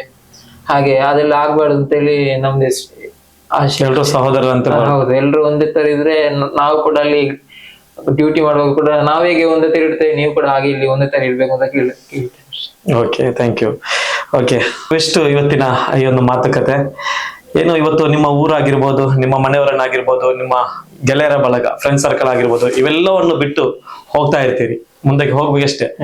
ಸೊ ನಿಮ್ಮ ಒಂದು ಏನು ಇದರಲ್ಲಿ ಒಂದು ಧ್ಯೇಯ ಇದೆ, ಕದಂ ಕದಂ ಬದೇಜ, ಮುಂದೆ ಹೆಜ್ಜೆ ಆಗ್ತಾ ಇರಿ ಅಂತ ಹೇಳಿ. ಸೊ ಎಲ್ಲರನ್ನು ಬಿಟ್ಟು ಹೋಗ್ಬೇಕು, ಮುಂದಕ್ಕೆ ಹೋಗ್ಲೇಬೇಕಷ್ಟೇ, ಅದ್ ನಿಮ್ಮ ಒಂದು ಧ್ಯೇಯ. ಸೊ ಮುಂದಿನ ನಿಮ್ಮ ಈ ಜೀವನ ಭವಿಷ್ಯ ಉಜ್ವಲವಾಗಿರ್ಲಿ ಅಂತ ಹಾರೈಸ್ತೇನೆ. ಸೊ ಇವತ್ತು ನಿಮ್ಮ ಈ ಸಮಯವನ್ನು DTV ಕನ್ನಡ ಜೊತೆ ಹಂಚಿಕೊಂಡದಕ್ಕೆ ತುಂಬಾ ಧನ್ಯವಾದಗಳು. ನಿಮ್ಮ ಮುಂದಿನ ಜೀವನವು ಉಜ್ವಲವಾಗಿ ಬೆಳೆಯಲಿ ಅಂತ ಹೇಳ್ತಾ ಥ್ಯಾಂಕ್ ಯು. ವೀಕ್ಷಕರೇ, ನಮ್ಮ ಜೊತೆ ಭವಿಷ್ಯ ಅವರ ತಂದೆಯಾದಂತಹ ಬಾಲಕೃಷ್ಣರವರು ನಮ್ಮ ಜೊತೆ ಇದ್ದಾರೆ. ಸೊ ಅವರನ್ನು ಈ ಕಾರ್ಯಕ್ರಮಕ್ಕೆ ಸ್ವಾಗತ ಮಾಡೋಣ. ಸರ್, ಈ ಕಾರ್ಯಕ್ರಮಕ್ಕೆ ಸ್ವಾಗತ. ಅದೇ ರೀತಿ ಮೊದಲನೇದಾಗಿ ನಿಮ್ಮ ಮಗನನ್ನು ಭಾರತೀಯ ಸೇನೆ ಕಳುಹಿಸಿಕೊಟ್ಟದ್ದಕ್ಕೆ ತುಂಬ ಧನ್ಯವಾದಗಳು. ಸರ್, ಇವಾಗ ನಿಮ್ಮ ಮಗ ಭಾರತ ತಂಡದ ಸೇನೆಯ ಯೋಧನಾಗಿ ಹೊರಟಿದ್ದಾರೆ. ಸೊ ಏನ್ ಹೇಳಕ್ ಇಷ್ಟಪಡ್ತೀರಾ? ಅಂದ್ರೆ ಅವರ ಈ ಒಂದು ಜರ್ನಿ ಮುಂದೆ 21 ವರ್ಷದ ಯುವಕ, ಚಿಕ್ಕ ಯುವಕ, ದೊಡ್ಡ ಮನಸ್ಸು ಮಾಡಿಕೊಂಡು ನಿಮ್ಮ ಮಗನನ್ನು ಯೋಧನಾಗಿ ಕಳಿಸಿಕೊಟ್ಟಿದ್ದೀರಿ. ಸೊ ಏನ್ ಹೇಳಕ್ ಇಷ್ಟಪಡ್ತೀರಾ? ಅಂದ್ರೆ ಅವನು ತುಂಬಾ ಕಷ್ಟಪಟ್ಟು ಮಾಡಿದ್ದಾನೆ. ತುಂಬಾ ಸಣ್ಣ ಪ್ರಾಯದಲ್ಲಿ ಅವನಿಗೆ ಒಂದು ಆಸೆ, ಭಾರತೀಯ ಸೈನ್ಯಕ್ಕೆ ಹೋಗಬೇಕಂತ. ತುಂಬಾ ಕಷ್ಟಪಟ್ಟಿದ್ದಾನೆ ಸಂದರ್ಭದಲ್ಲಿ. ಹಾಗೆ ಕಷ್ಟಪಟ್ಟು ಹೇಗೆ ಅದು ಕೆಲಸ ಎಲ್ಲ ಮಾಡಿಕೊಂಡು ಕಾಲೇಜಿಗೆ ಹೋಗುವಾಗ ಕೆಲಸ ಮಾಡಿಕೊಂಡು ಕಷ್ಟಪಟ್ಟು ಹೇಗೆ ಅದು ಟ್ರೈನಿಂಗ್ ಎಲ್ಲ ಮಾಡಿ ಬಂದ. ಈಗ ಯೋಧನಾಗಿ ರೆಡಿಯಾಗಿ ಬಂದಿದ್ದಾನೆ. ನಮಗೆ ಅದೊಂದು ಹೆಮ್ಮೆ ಹೋಗುದು. ಹೌದು, ಹಾಗೆ ಭಾರತ ಮಾತೆಯನ್ನು ಕಾಪಾಡ್ಲಿಕ್ಕೆ ಹೋಗುದಲ್ಲ, ಅದ ಕಾರಣ ನಮಗೆ ಒಂದು ಹೆಮ್ಮೆ, ಖುಷಿ ಆಗ್ತದೆ. ಅಂದ್ರೆ ಎಲ್ಲ ತಂದೆ ತಾಯಂದಿರು ನನ್ನ ಮಗ ದೊಡ್ಡ ಬಿಸ್ನೆಸ್ ಮ್ಯಾನ್ ಆಗ್ಲಿ, ಇಂಜಿನಿಯರ್ ಆಗ್ಲಿ, ಡಾಕ್ಟರ್ ಆಗ್ಲಿ, ಅಥವಾ ಏನಾದ್ರು ಬೇರೆ ಏನಾದ್ರು ಮಾಡ್ಕೊಂಡಿರ್ಲಿ ಅಂತ ಹೇಳಿ ಕಾಯ್ತಾರೆ. ಆದ್ರೆ ನೀವು ಮತ್ತು ನಿಮ್ಮ ಧರ್ಮಪತ್ನಿ ನನ್ನ ಮಗ ಈ ಭಾರತ ಇದನ್ನು ಕಾಯುವಂತಹ ಯೋಧನಾಗಿ ಕಳಿಸ್ಕೊಟ್ಟಿದ್ದೀರಿ. ಏನ್ ಅನಿಸ್ತಾ ನಿಮಗೆ? ಅವನಿಗೆ ಅಂದ್ರೆ ಸಣ್ಣ ಪ್ರಾಯದಿಂದಲೇ ಅದೇ ಆಸೆ ಇದ್ದದ್ದು. ಅದನ್ನು ಅವನ ಕನಸನ್ನು ನಾವು ನನಸು ಮಾಡ್ಲೇಬೇಕಲ್ಲ. ಅದ ಕಾರಣ ನಮಗೆ ಅಂತದೇನೂ ಇಲ್ಲ. ಬಿಸ್ನೆಸ್ ಆಗ್ಲಿ ಅಂದ್ರೆ ಇದು ಸಹ ಒಂದು ದೇಶಕ್ಕೋಸ್ಕರ ಮಾಡೋದಲ್ಲ. ಅದ ಕಾರಣ ಅದೇ ನಮ್ಗೆ ದೊಡ್ಡ ಬಿಸ್ನೆಸ್ ಅಷ್ಟೇ. ಚಿಕ್ಕ ಇರುವಾಗಲೇ ಅವನೊಂದು ಆಸೆ ಇತ್ತು. ಸಣ್ಣದಿರುವಾಗಲೇ ನನಗೆ ಸೈನ್ಯಕ್ಕೆ ಸೇರ್ಬೇಕು, ನಾನು ಮಿಲಿಟರಿ ಆಗ್ಬೇಕಂತ ಆಸೆ ಅವನು. ಅದನ್ನೇ ಅವನ ಕನಸನ್ನು ನನಸು ಮಾಡ್ಬೇಕಲ್ಲ ನಾವು. ಹಾಗೆ ಮೊದಲನೇ ಬಾರಿ ಟ್ರೈ ಮಾಡಿದಾಗ ಫೈಲ್ ಆದ ನಿಮ್ಗೆ ಏನ್ ಅನಿಸ್ತು? ತುಂಬಾ ಬೇಜಾರಾಯ್ತು. ಮತ್ತೆ ವಾಸ ಭಯಂಕರ ತುಂಬಾ ಬೇಜಾರದಲ್ಲಿದ್ದ. ಮತ್ತೆ ವಾಪಸ್ ಅವನಿಗೆ ಆಯ್ತು, ವಾಪಸ್ ಅದೆಲ್ಲದಲ್ಲಿ ಪಾಸ್ ಆದ. ವಾಪಸ್ ಅವನಿಗೆ ಸಿಕ್ಕಿದ್ರು ಕೆಲಸ. ಇರುವುದು ಒಬ್ಬ ಮಗ. ಅವನನ್ನು ದೇಶ ಕಾಯಕ್ಕೆ ಕಲಿಸ್ತಿದ್ದೆ. ಅವನ ಕನಸನ್ನು ನನಸು ಮಾಡ್ಲೇಬೇಕಲ್ಲ. ಅವನು ಹೇಳಿದಾಗೆ ನಾವು ಕೇಳ್ಬೇಕಲ್ಲ. ಅವನಿಗೆ ಯಾವ ಟೈಪ್ ಅಲ್ಲಿ ಸಪೋರ್ಟ್ ಆಗಿ ನಾವು ಮಾಡಿದ್ದೇವೆ ಅಷ್ಟೇ. ತುಂಬಾ ಖುಷಿ ಇದೆ, ನಿಮಗೆ ಹೆಮ್ಮೆ ಇದೆ. ನಿಮ್ಮ ಏನ್ ಹೇಳ್ತಾರೆ ಊರವರು ಆಗಿರ್ಬೋದು, ನಿಮ್ಮ ಕುಟುಂಬದವರಾಗಿರ್ಬೋದು? ಅಂದ್ರೆ ಕುಟುಂಬದವರಿಗೆಲ್ಲ ಖುಷಿಯಾಗಿದೆ. ಈಗ ಎಲ್ಲರಿಗೂ ಖುಷಿಯಾಗಿದೆ. ಮೊದಲೆಲ್ಲ ಇದು ಮಾಡ್ತಾ ಇದ್ರು, ಈಗೆಲ್ಲ ಎಲ್ಲರಿಗೂ ಖುಷಿಯಾಗಿದೆ ನಮ್ಮ ಮೇಲೆ. ಹಾಗೆ ಅವನಿಂದಾಗಿ ನಮಗೆ ಒಂದು ಖುಷಿಯಾಗಿದೆ, ಹೆಮ್ಮೆ ಹೆಸರು ಬಂದಿದೆ ಅಷ್ಟೇ ಅವನಿಂದಾಗಿ. ಈಗ ಊರಲ್ಲಿ ಹೋಗುವಾಗ ಎಲ್ರು ಯಾವ ರೀತಿ ಮಾತಾಡ್ಸ ಅಂದ್ರೆ ನಿಮ್ಮ ಮಗ ಯೋಧನಾಗಿದ್ದಾನೆ, ಒಳ್ಳೆ ರೀತಿಯಲ್ಲಿ ಮಾತಾಡ್ತಾರೆ. ಎಲ್ಲರೂ ಇದೆಲ್ಲ ಮಾತಾಡ್ತಾರೆ, ಒಳ್ಳೆ ರೀತಿಯಲ್ಲಿ ಮಾತಾಡ್ತಾರೆ. ಮೊದಲೆಲ್ಲ ಈಚೆ ನೋಡು ಈಚೆ ನೋಡ್ತಾರೆ, ಈಗೆಲ್ಲ ಮುಖ ಹತ್ತಿರ ಮಾಡಿ ನೋಡ್ತಾರೆ ಅಷ್ಟೇ. ಏನ್ ಹೇಳಕ್ ಇಷ್ಟಪಡ್ತಾರೆ ಎಲ್ರಿಗೂ? ಅಂದ್ರೆ ಈ ತಂದೆ ತಾಯಿ ಅಂದ್ರೆ ಈಗ ನೋಡಿ, ನಾನು ಹೇಳ್ದಂತೆ, ಈಗ ನಮ್ಮ ತಂದೆ ತಾಯಿಗಳು ನನ್ನ ಮಗ ಇಂಜಿನಿಯರ್ ಆಗ್ಲಿ, ಡಾಕ್ಟರ್ ಆಗ್ಲಿ, ಹಣ ಮಾಡ್ಲಿ, ನಮ್ಮನ್ನು ಸಾಯೋ ತನಕ ನೋಡ್ಲಿ, ಕಾಪಾಡ್ಲಿ ಅಂತ ಹೇಳಂತ ಅವರೊಂದು ದೂರದೃಷ್ಟಿ ಇರುತ್ತೆ. ಸೊ ಉಳಿದಂತಹ ತಂದೆ ತಾಯಿಗಳಿಗೆ ಏನ್ ಹೇಳಕ್ ಇಷ್ಟಪಡ್ತೀರಾ? ಅಂದ್ರೆ ತುಂಬಾ ಮಕ್ಳು ಇರ್ತಾರೆ, ಆದ್ರೆ ಯೋಧ ಆಗಿರ್ಬೋದು ಇದಕ್ಕೆ ಕಲಿಸಲ್ಲ ಯಾರು, ತುಂಬಾ ಹಿಂದೆ ಮುಂದೆ ನೋಡ್ತಾರೆ ಆ ಒಂದು ವಿಷಯದಲ್ಲಿ. ಅಲ್ಲ, ಇದ್ರ ಸಹ ಒಳ್ಳೆ ಪ್ರಯೋಜನ ಉಂಟಲ್ಲ, ತೊಂದರೆ ಇಲ್ಲ ಅಲ್ಲ, ಮಾಡ್ಬೋದಲ್ಲ. ದೇಶಕ್ಕೋಸ್ಕರ ಹೋಗುದಲ್ಲ ಅವರು, ಕಲಿಸಲಿ, ಅವರಿಗೆ ಸಹ ಒಳ್ಳೇದಾಗ್ತದೆ. ಇದು ಈಗ ನಿಮ್ ಜೀವನ ಯಾವ ರೀತಿ ಇತ್ತು ಸರ್? ಅಂದ್ರೆ ಚಿಕ್ಕಂದಿನಿಗೆ ಅವನನ್ನು ಸಾಕಿಕೊಂಡು ಬಂದ್ರಿ, ಯಾವ ರೀತಿ ಇತ್ತು ನಿಮ್ಮ ಒಂದು ನಿಮ್ಮ ಮಗನ ನಡವಳಿಕೆ ಆಗಿರ್ಬೋದು, ನೀವು ಅವರನ್ನು ನೋಡ್ಕೊಂಡಂತ ರೀತಿ ಆಗಿರ್ಬೋದು, ಅವನ ನಿಮ್ಮ ನಡವಳಿಕೆ ಕಷ್ಟ ನಷ್ಟಗಳು ಯಾವ ರೀತಿ ಇತ್ತು? ಅವನ ನಡವಳಿಕೆ ಸಣ್ಣದ್ರಿಂದ ಒಳ್ಳೆ ನಡವಳಿಕೆ ಅವನದು. ಸಣ್ಣದಿರುವಾಗಲೇ 5ನೇ ಕ್ಲಾಸಿಂದಲೇ ಹಾಲು ಹಾಕ್ಲಿಕ್ಕೆ ಎಲ್ಲ ಪೇಪರ್ ಹಾಕ್ಲಿಕ್ಕೆ ಎಲ್ಲ ಹೋಗ್ತಿದ್ದೆ ಬೆಳಿಗ್ಗೆ. ನಮಗೆ ಕಷ್ಟ ಇತ್ತು, ನಾವಿಬ್ರು ಸಹ ದುಡಿತಿದ್ದೆ, ಆದ್ರೂ ಸಾಕಾಗ್ತಿರ್ಲಿಲ್ಲ. ಕಾಲೇಜ್ ಶಾಲೆಗೆ ಫೀಸ್ ಆಗ್ಬೇಕು, ಅದೆಲ್ಲ ಕಷ್ಟ ಆಗ್ತಿತ್ತು. ಆದ ಕಾರಣ ನಾವು ದುಡಿತಿದ್ದೆ, ಸಣ್ಣದಿನ ದುಡಿತಿದ್ದ. ಹಾಲು ಹಾಕುದಾಗ್ಲಿ, ಪೇಪರ್ ಹಾಕುದು, ಬೆಳಿಗ್ಗೆ ಎದ್ದು ಮತ್ತೆ ಸಾಯಂಕಾಲ ಇದಕ್ಕೆ ಹೋಟ್ಲಿಗೆಲ್ಲ ಕೆಲಸಕ್ಕೆ ಹೋಗ್ತಿದ್ದ, ಬಾರಿಗೆಲ್ಲ ಕೆಲಸಕ್ಕೆ ಹೋಗ್ತಿದ್ದ. ಅದಂದ್ರೆ ಅವನ ಪಾಕೆಟ್ ಮನಿಗೋಸ್ಕರ ಹೋಗ್ತಿದ್ದ. ನಾವು ಅದಾಗ ನೋಡಿ ಆದಷ್ಟು ನಾವು ಹೆಲ್ಪ್ ಮಾಡಿದ್ದೇವೆ. ನಮಗೆ ಸಹ ದುಡ್ದೇ ಆಗ್ಬೇಕಷ್ಟಲ್ಲ. ಹಾಗೆ ಹೇಳಿದ್ರು, ನಿದ್ದೆ ಮಾಡದಂತೆ ಅವರ ರಾತ್ರಿ ಬರುವಾಗ ಕಾಯ್ತಾ ಇದ್ರಿ ಅಂತೆ. ಹೌದು, ರಾತ್ರಿ ಯಕ್ಷಗಾನ ಆಗಿರ್ಬೋದು, ಬೇರೆ ಬೇರೆ ರಂಗಕ್ಕೆ ಹೋಗಿ ಬರುವಾಗ ಕಾಯ್ತಾ ಇದ್ರು ಅಂತ. ನಾಟಕದಲ್ಲಿ, ಯಕ್ಷಗಾನದಲ್ಲಿ, ಮತ್ತೆ ಕೆಲವು ಯೋಗದಲ್ಲಿ ಎಲ್ಲ ಹೋಗ್ತಾ ಇದ್ದ. ಹಾಗೆ ಅವನು ಎಷ್ಟು ರಾತ್ರಿ ನಾವು ರಾತ್ರಿ 1 ಗಂಟೆ 2 ಗಂಟೆ ಆಟ ಮುಗಿಯುವ ಆಗ್ತಿದ್ದೆ. ನಾನು ಹೋಗಿ ಕರ್ಕೊಂಡು ಬರ್ಲಿಕ್ಕೆ ಹೋಗ್ತಿದ್ದೆ, ಕಾಯ್ತಾ ಇದ್ದೇವೆ ನಾವು. ಈಗ ಹೋಟ್ಲಲ್ಲಿ ಸಹ ಬರುವಾಗ 12 ಗಂಟೆ 12:30 ಆಗ್ತದೆ. ಆದ್ರೆ ನಾವು ನಿದ್ದೆ ಮಾಡಿದ್ರೆ ಅವನಿಗೋಸ್ಕರ ಕಾಯ್ತಾ ಇದ್ದೇವೆ. ಹಾಗೆ ಈಗ ಇದೆಲ್ಲ ನೋಡುವಾಗ ತುಂಬಾ ಕಷ್ಟಪಟ್ಟು ಮೇಲೆ ಬಂದಂತ ಒಬ್ಬ ಹುಡುಗ, ಚಿಕ್ಕ ಯುವಕ, 21 ವರ್ಷದ, ತುಂಬಾ ಕಷ್ಟಪಟ್ರೆ ಮಾತ್ರ ಯಶಸ್ಸು ಸಿಗ್ಲಿಕ್ಕೆ ಸಾಧ್ಯ. ಸೊ ಇವಾಗ ಇನ್ನೊಂದು 4-5 ದಿವಸದಲ್ಲಿ ಅವ್ರನ್ನ ಕಳಿಸ್ಕೊಡ್ತಾ ಇದ್ದಾರೆ. ಏನೆಲ್ಲ ಇಷ್ಟಪಡ್ತೀರಿ ನಿಮ್ಮ ಮಗನಿಗೆ? ಅವನಿಗೆ ಕಂಗ್ರಾಚುಲೇಷನ್ ಇಷ್ಟಪಡ್ತೇನೆ. ಅಲ್ಲಿ ಹೋಗಿ ಆಮೇಲೆ ಹೌದು, ಎಷ್ಟು ಕಷ್ಟ ಆದ್ರೂ ಅವನು ಅನುಭವಿಸ್ತಾನೆ ಅದನ್ನು. ಆದ ಕಾರಣ ನಂಬಿಕೆ ಉಂಟು ನನಗೆ, ಧೈರ್ಯ ಇದೆ. ಹೋಗಿ ಬರ್ತಾನೆ, ಧೈರ್ಯ ಇದೆ. ಓಕೆ. ತಂಡಕ್ಕೆ ಯೋಧನಾಗಿ ಆಯ್ಕೆಯಾದಂತಹ ಭವಿಷ್ಯ ಅವರ ಅಕ್ಕ ಭವಿತಾರವರು ನಮ್ಮ ಜೊತೆ ಇದ್ದಾರೆ. ಸೊ ಕಾರ್ಯಕ್ರಮಕ್ಕೆ ಸ್ವಾಗತ ನಿಮಗೆ. ನಿಮ್ಮ ಒಡ ಹುಟ್ಟಿದಂತಹ ತಮ್ಮ ಇವತ್ತು ಭಾರತ ದೇಶದ ಯೋಧನಾಗಿ ಆಯ್ಕೆ ಆಗಿದ್ದಾನೆ, ಏನೆಲ್ಲ ಇಷ್ಟಪಡ್ತೀರಾ? ಹೇಳಿಕೆ ಎಂತಿಲ್ಲ, ಖುಷಿ ಆಗ್ತುಂಟು ತುಂಬಾ. ಅವನದೊಂದು ಇಷ್ಟವಾದಂತಹ ಒಂದು ಸೇವೆ ನಮ್ಮ ದೇಶಕ್ಕೆ ಅವ ಮಾಡ್ತಿರುವುದು, ಅದೇ ನಮಗೊಂದು ಹೆಮ್ಮೆ. ಅವನಿಂದಾಗಿ ನಾವೆಲ್ಲ ಗುರುತಿಸ್ಲಿಕ್ಕೆ ಪಡ್ತಿದ್ದೇವೆ ಅಂತ ಹೇಳುದೇ ನನಗೊಂದು ಒಳ್ಳೆಯ ಖುಷಿಯ ವಿಷಯ. ಹಾಗೆ ಹೇಳಲಿಕ್ಕೆ ಅಂತ ಹೇಳಿದ್ರೆ ನನ್ನ ಕಡೆಯಿಂದ ಆಲ್ ದಿ ಬೆಸ್ಟ್ ಹೇಳ್ತೇನೆ. ಎಷ್ಟು ಜಾಗೃತೆಯಿಂದ ಇರ್ಲಿಕ್ಕೆ ಆಗ್ತದೋ ಅಷ್ಟು ಜಾಗೃತೆಯಿಂದ ಇರು ಅಂತ ಹೇಳಲಿಕ್ಕೆ ಇಷ್ಟಪಡ್ತೇನೆ ಅಷ್ಟೇ. ಈಗ ಅಕ್ಕ ಮತ್ತು ತಮ್ಮ ಅಂದ್ರೆ ಅದೊಂದು ಬೇರೆ ಒಂದು ಸಂಬಂಧ ಅಲ್ವಾ? ಇವಾಗ ನಿಮ್ ಜೊತೆ ಚಿಕ್ಕಂದ್ರಿಂದ ಹಂಚ್ಕೊಳ್ತಿರ್ತಾನ, ನಾನು ದೊಡ್ಡವನಾಗಿ ಸೈನಿಕನಾಗ್ಬೇಕು, ಯೋಧನಾಗ್ಬೇಕು ಅಂದ್ರೆ ತುಂಬಾ ಮಂದಿಗೆ ಬೇರೆ ಇರುತ್ತೆ ಯೋಚನೆ, ಡಾಕ್ಟರ್ ಆಗ್ಬೇಕು ನೋಡಿ, ಇವಾಗ ನೀವು ಟೀಚರ್ ಆಗಿದ್ದೀರಿ, ಅದೇ ರೀತಿ ಬೇರೆ ಬೇರೆ ಆಲೋಚನೆಗಳಿರ್ತದೆ. ಸೊ ಇವನು ತಮ್ಮನಾಗಿ ನಿಮ್ ಜೊತೆ ಹಂಚ್ಕೊಳ್ತಾ ಇದ್ದ, ನಾನು ಸೈನಿಕನಾಗ್ಬೇಕು, ಚಿಕ್ಕದಿಂದಲೂ ಅವ ಹೇಳ್ತಿದ್ದದ್ದು ಅದೇ, ನನಗೆ ಆರ್ಮಿ ಆಗ್ಬೇಕು. ಚಿಕ್ಕದಿಂದಲೂ ಅವ ಮಾಡುವ ವಿಡಿಯೋಸ್ ಎಲ್ಲ ಅದೇ, ಆರ್ಮಿದ್ದು ಇದು ಇದೆ, ನಮ್ಮ ದೇಶಕ್ಕೆ ಸಂಬಂಧಪಟ್ಟಂತದ ರೀಲ್ಸ್ ಎಲ್ಲ ಮಾಡ್ತಿದ್ದ ಚಿಕ್ಕದಿಂದಲೂ ಸಹ. ದೊಡ್ಡದಾಗುವಾಗ ಸದೇ ಅವನಿಗೆ ಈಗ ರೀಲ್ಸೇ ಮಾಡುದು, ಹಾಗೆ ಮಾಡಿ ಮಾಡಿ ಅದನ್ನೇ ಮಾಡಿಕೊಂಡು, ಹಾಗೂ ಅವನದೊಂದು ಕನ್ಸು ನನ್ ಸಾಕ್ತಾ ಉಂಟು ಅಂತ ಹೇಳಿ ನಾನು ಅನ್ಸ್ಕೊಳ್ತೀನಿ. ಖುಷಿ ಆಗ್ತದೆ. ನೀವು ಅನ್ಕೊಂಡಿದ್ರಿ ಇವನು ಅವತ್ತು ಹೇಳುವಾಗ ಇವನು ದೊಡ್ಡವನಾದ್ಮೇಲೆ ಯೋಧ ಆಗ್ಯಾನು ಅಥವಾ ಈ ಒಂದು ಇದಕ್ಕೆ ಬಂದು ತಲುಪಿಯಾನು ಅಂತ ಒಂದು ಅನಿಸ್ತಿತ್ತು. ಅಂದ್ರೆ ಅವ ಎಲ್ಲದಲ್ಲಿ ಆಕ್ಟಿವ್ ಆಗಿದ್ದ, ಎಂತದೇ ಒಂದು ಇರ್ಲಿ, ಯೋಗದಲ್ಲಿ ಆಗಿರ್ಬೋದು, ಯಾವುದೇ ಒಂದು ವಿಷಯ ಬಂದ್ರು ಸಹ ಫುಲ್ ಆಕ್ಟಿವ್ ಆಗಿದ್ದ. ಅದ್ರಿಂದ ನಮಗೊಂದು ಹೋಪ್ ಇತ್ತು, ಅವ ಬರ್ಬೋದು, ಅವ ಪ್ರಯತ್ನ ಪಟ್ರೆ ಅವ ಗ್ಯಾರಂಟಿ ಅವನ ಡ್ರೀಮ್ ಫುಲ್ಫಿಲ್ ಮಾಡ್ಬೋದು ಅಂತ ಹೇಳೋ ನಮಗೊಂದು ಫುಲ್ ಹೋಪ್ ಇತ್ತು. ಮಾಡಿದಾನೆ ಸಹ, ಖುಷಿ ಆಗ್ತದೆ. ಈಗ ಹೊರಗಡೆಲ್ಲ ಏನ್ ಹೇಳ್ತಾ ಇದ್ದಾರೆ ನಿಮ್ಮ ಫ್ರೆಂಡ್ ಸರ್ಕಲ್ ಆಗಿರ್ಬೋದು, ನಿಮ್ ಜೊತೆ ಇರುವವರು ಬಗ್ಗೆ? ನಾನು ಯಾರು ಅಂತಲೇ ಯಾರಿಗೂ ಗೊತ್ತಿರಲಿಲ್ಲ. ಆಯ್ತು, ಈಗ ಅವನಿಂದಾಗಿ ನನ್ನ ಹೆಸರು ಸಹ ಎಲ್ಲ ಮೀಡಿಯಾದಲ್ಲಿ ಆಗಿರ್ಬೋದು, ಎಲ್ಲ ಕಾಲೇಜಲ್ಲಿ ಸಹ ಅಷ್ಟೇ, ಎಲ್ಲರೂ ಸಹ ಅವನಿಂದಾಗಿ ನನ್ನನ್ನು ಹೊಗಳ್ತಿದ್ದಾರೆ, ಆಲ್ ದಿ ಬೆಸ್ಟ್ ಹೇಳ್ತಿದ್ದಾರೆ, ಕಂಗ್ರಾಟ್ಸ್ ನಂಗೆ ಹೇಳ್ತಿದ್ದಾರೆ. ಅವ ಮಾಡಿದ ಕಾರಣ ನಂಗೆ ಕಂಗ್ರಾಟ್ಸ್ ಹೇಳ್ತಿದ್ರು. ಒಂದ್ ವೇಳೆ ಅವ ಹಾಗಿರ್ತಿಲ್ಲದಿದ್ರೆ ನನಗೆ ಯಾರು ನನ್ನೊಂದು ರೆಕಗ್ನೈಸೇ ಮಾಡ್ತಿರ್ಲಿಲ್ಲ ಆಯ್ತು. ಹಾಗೆ ಅವನಿಂದಾಗಿ ನಾನು ಗುರುತಿಸಲ್ಪಡ್ತಿದ್ದೇನಲ್ಲ ಅಂತ ಹೇಳೋದೊಂದು ನಂಗೆ ತುಂಬಾ ಖುಷಿ ಉಂಟು, ಅವನ ಅಕ್ಕ ಆಗಿ. ಇವಾಗ ಅವನ ಮೊದಲ ಜೀವನ ಬೇರೆ ಇರ್ತಿತ್ತು ಮೋಸ್ಟ್ಲಿ, ಇವಾಗ ಬೇರೆ ಆಗಿರ್ಬೋದು, ಯಾಕಂದ್ರೆ ನಂಗೆ ಗೊತ್ತಿಲ್ಲ. ಆದ್ರೆ ನಾನು ನಿಮ್ಮ ಹತ್ರ ಕೇಳೋದು ಅಂದ್ರೆ ಮೊದ್ಲು ಯಾವ ರೀತಿ ಇದ್ದ, ಇವಾಗ ಯೋಧನಾಗಿ ಇಷ್ಟು ಪ್ರಾಕ್ಟೀಸ್ ಮಾಡಿದ, ಅಲ್ಲಿ ಹೋಗಿದ್ದ, ಎಲ್ಲ ಬಂದ, ಆನಂತರದ ಜೀವನ ಯಾವ ರೀತಿ ನಡೆಸ್ತಾ ಇದ್ರೆ ಮೊದ್ಲು ಯಾವ ರೀತಿ ಇದ್ದ? ಮುಂಚೆ ಅಂದ್ರೆ ಎಲ್ಲ ಫ್ರೀ, ಹೇಗೆ ಒಂದು ಅಕ್ಕ ತಮ್ಮ ಹೇಗಿರ್ತಾರೆ ಹಾಗೆ ಜಾಲಿಗೆ ಜಾಲಿ ಇದ್ದ, ಪೆಟ್ಟು ಮಾಡ್ಬೇಕಾದ್ರೆ ಪೆಟ್ಟು ಮಾಡ್ತಿದ್ದು. ಆದ್ರೆ ಈಗ ಅವ ಟ್ರೈನಿಂಗ್ ಮುಗಿಸಿ ಬಂದ ನಂತರ ಅವಾಗ ಫುಲ್ ಡಿಸಿಪ್ಲಿನ್, ಫುಲ್ ಅಂದ್ರೆ ಎಷ್ಟು ಬೇಕು ಅಷ್ಟೇ ಮಾತಾಡುದು, ಡಿಸಿಪ್ಲಿನ್ ಆಗಿರ್ತಿದ್ದಾನೆ. ಅವನ ಅಂದ್ರೆ ಅಲ್ಲಿ ಅವನಿಗೆ ಅದು ಹ್ಯಾಬಿಟ್ ಆಗಿದೆ, 3 ಗಂಟೆಗೆ 4 ಗಂಟೆಗೆಲ್ಲ ಏಳುದು. ಈಗ ಹಾಗೆ ಬೆಳಿಗ್ಗೆ ಸಹ ಅಷ್ಟೇ 4 ಗಂಟೆಗೆ ಎದ್ದು ಕೂತ್ಕೊಳ್ತಾನೆ, ಎಂತ ಮಾಡೋದಿದ್ರು ತೊಂದ್ರೆ ಇಲ್ಲ, 4 ಗಂಟೆಗೆ ಕೂತಿರ್ತಾನೆ. ಅದಂದ್ರೆ ಅವನಿಗೆ ಅಭ್ಯಾಸ ಆಗಿದೆ. ಅದು ನಾನು ಅವನಲ್ಲಿ ಚೇಂಜಸ್ ಕಾಣ್ತೇನೆ. ಇಲ್ಲದಿದ್ರೆ ಎಬ್ಬಿಸ್ಬೇಕು, ಏಳು ಏಳು ಏಳು.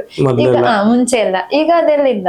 ಮುಂಚೆಲ್ಲ ಹಾಗೆ ತುಂಬಾ ಮಾತಾಡ್ತಿದ್ದೆವು, ಪೆಟ್ಟು ಮಾಡ್ತಿದ್ದೆವು. ಈಗ ಇಲ್ಲ, ಫುಲ್ ಡಿಸಿಪ್ಲಿನ್ ಪ್ಲಸ್ ರೆಸ್ಪೆಕ್ಟ್ ಸಹ. ತುಂಬಾ ರೆಸ್ಪೆಕ್ಟ್ ಮಾಡ್ತಾನೆ ಈಗ, ನನಗಾಗಿರ್ಬೇಕು, ಅಮ್ಮನಿಗಾಗಿರ್ಲಿ.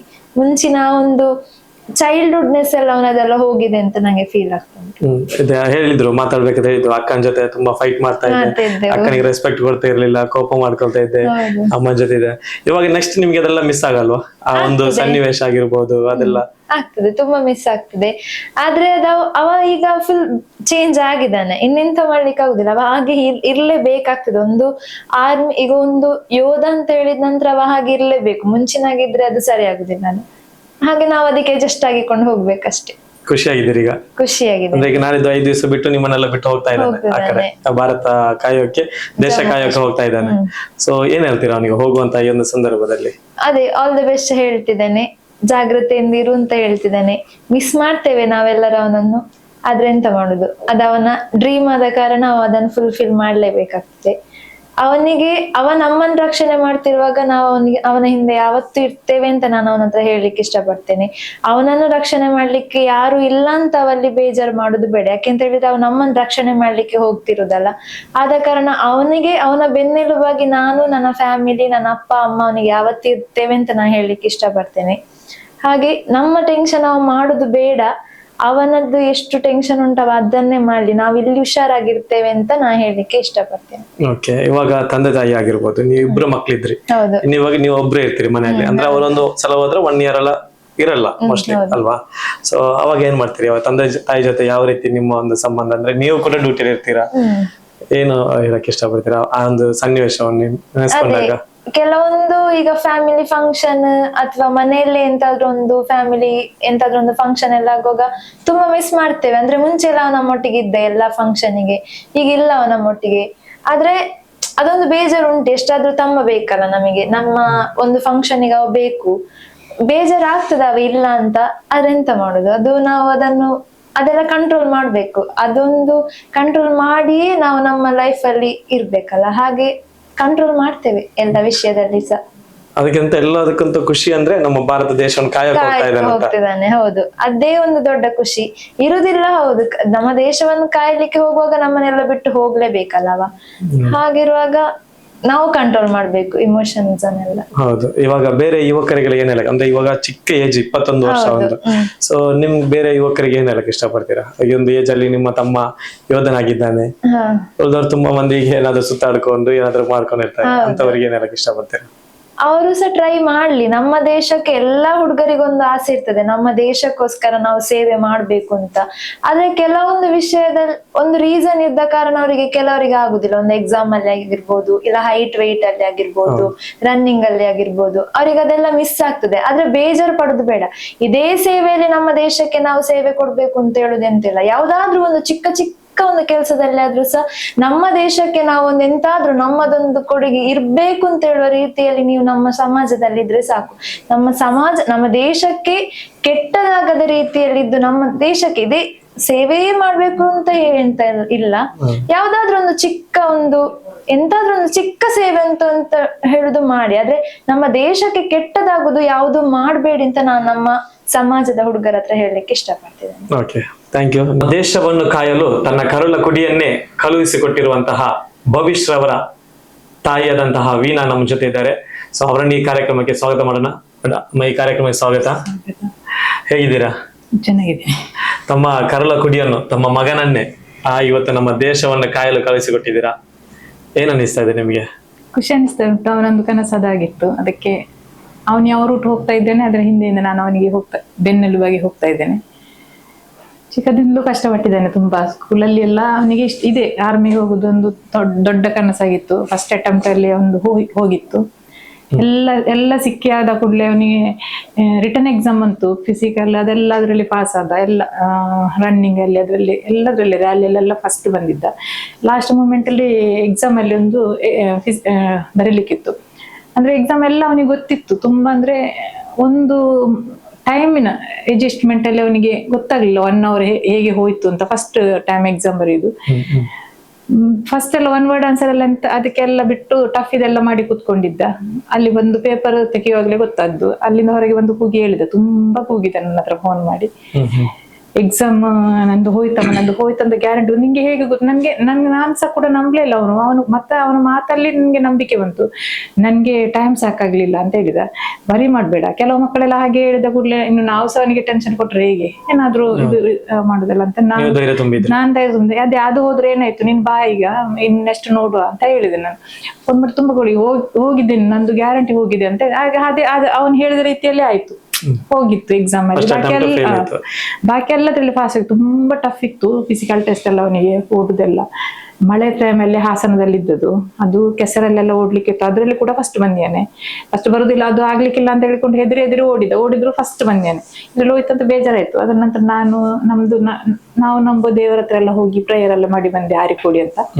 ಅಲ್ಲಿ ಹೋಗಿ ಪ್ರೇಯರ್ ಎಲ್ಲ ಮಾಡಿ ಅಲ್ಲಿ ನಾನು ಅವನನ್ನ ಅಕ್ಕಿಯಲ್ಲೆಲ್ಲ ಬರಿಸಿದೆ. ಬರ್ದಾದ ನಂತರ ಅವರಲ್ಲಿ ಅವನಿಗೆ ಧೈರ್ಯ ತುಂಬಿದ್ರು, ನೀನು ಸೇನೆಗೆ ಸೇರ್ತೀಯ, ನಿಂಗೆ ಸಿಗ್ತದೆ ಅವಕಾಶ, ಟ್ರೈ ಮಾಡು ಅಂತ ಹೇಳಿದ್ರು. ಹಾಗೆ ಪುನಃ ಎಲ್ಲ A to Z ಆಗ್ಬೇಕು ಅದರ ನಂತರ. ಈಗ ಇದು ಹೋದ್ರೆ ವಾಪಸ್ ಎಲ್ಲ ಮಾಡ್ಬೇಕು. ಎಲ್ಲ ಅಂದ್ರೆ ಮೆಡಿಕಲ್ ಆಗ್ಬೇಕು, ಮತ್ತೆ ಇದು ರನ್ನಿಂಗ್, ಫಿಸಿಕಲ್ ಆಗ್ಬೇಕು, ಮತ್ತೆ ಎಲ್ಲ ಆಗ್ಬೇಕು. ಎಲ್ಲ ಆಗುವಾಗ ಇದ್ರಲ್ಲಿ ಅದ್ರಲ್ಲಿ ಇಲ್ಲಿ ಅವನಿಗೆ ಮೆಡಿಕಲ್ ಸಿಕ್ಲಿಲ್ಲ ಆಯ್ತು ಹೋದ ಕಡೆ. ಮತ್ತೆ ಅವನು ವಾಪಸ್ ಮೆಡಿಕಲ್ಗೆ ಅಂತ ಬ್ಯಾಂಗ್ಳೂರಿಗೆ ಕಳಿಸಿದ್ರು. ಅಲ್ಲೇ ಬ್ಯಾಂಗ್ಳೂರಲ್ಲಿ ಮೆಡಿಕಲ್ ಕೂಡ ಪಾಸ್ ಮಾಡಿ ಬಂದ. ಮತ್ತೆ ಎಕ್ಸಾಮ್ ಅಲ್ಲಿ ಸಹ ಸಿಕ್ಕಿತ್ತು.